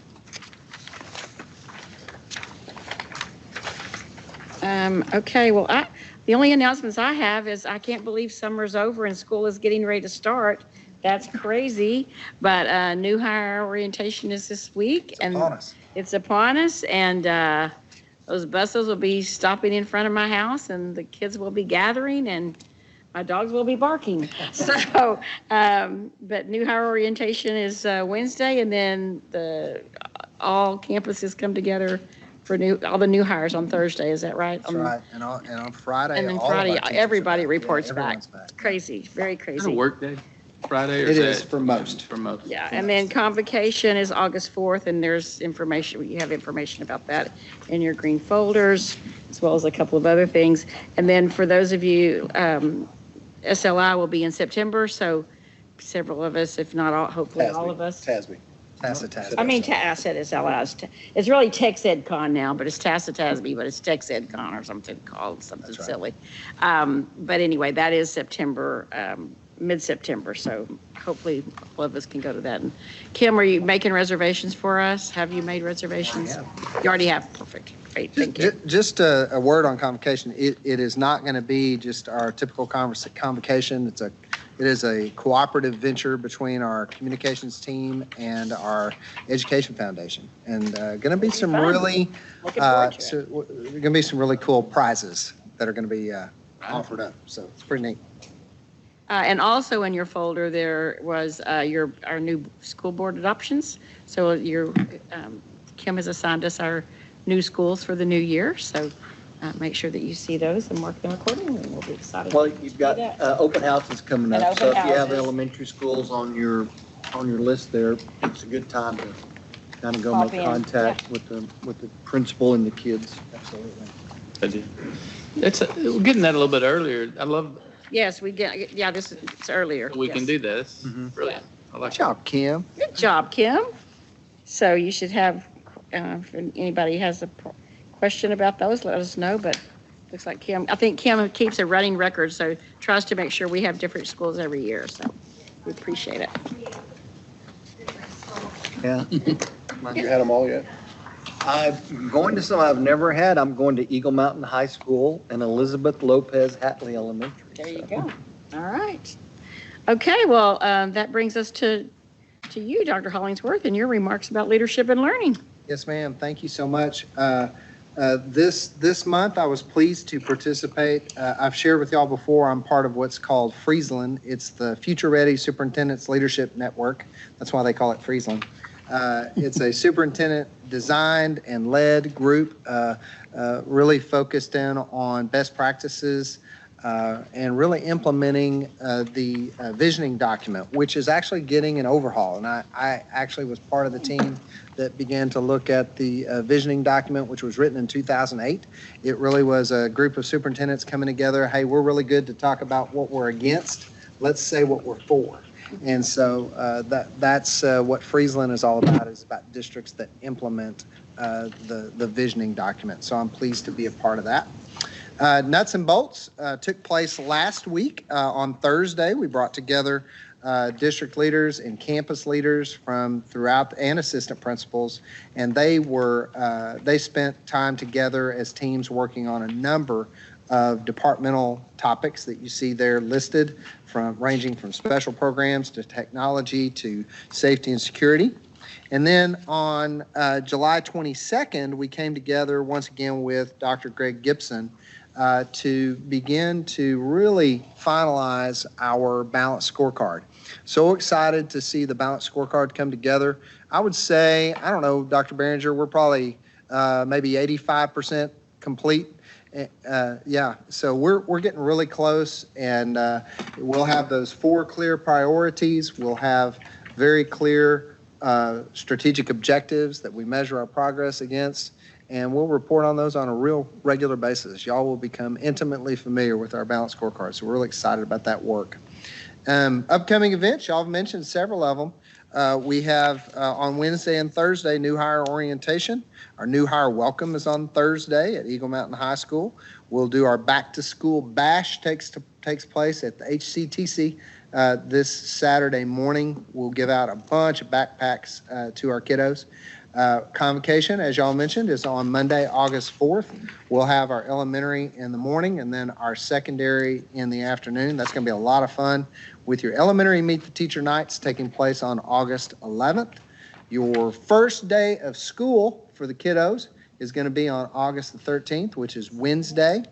August 19th, we're going to have middle school open houses across the district. We have our August 25th board meeting. Then we got our first holiday, which is Labor Day, student staff holiday on September 1, with PD and student holiday on September 2nd. So those kids will get an extra long weekend on that particular day. And then high schools will have their open house on September the 9th. So it is happening.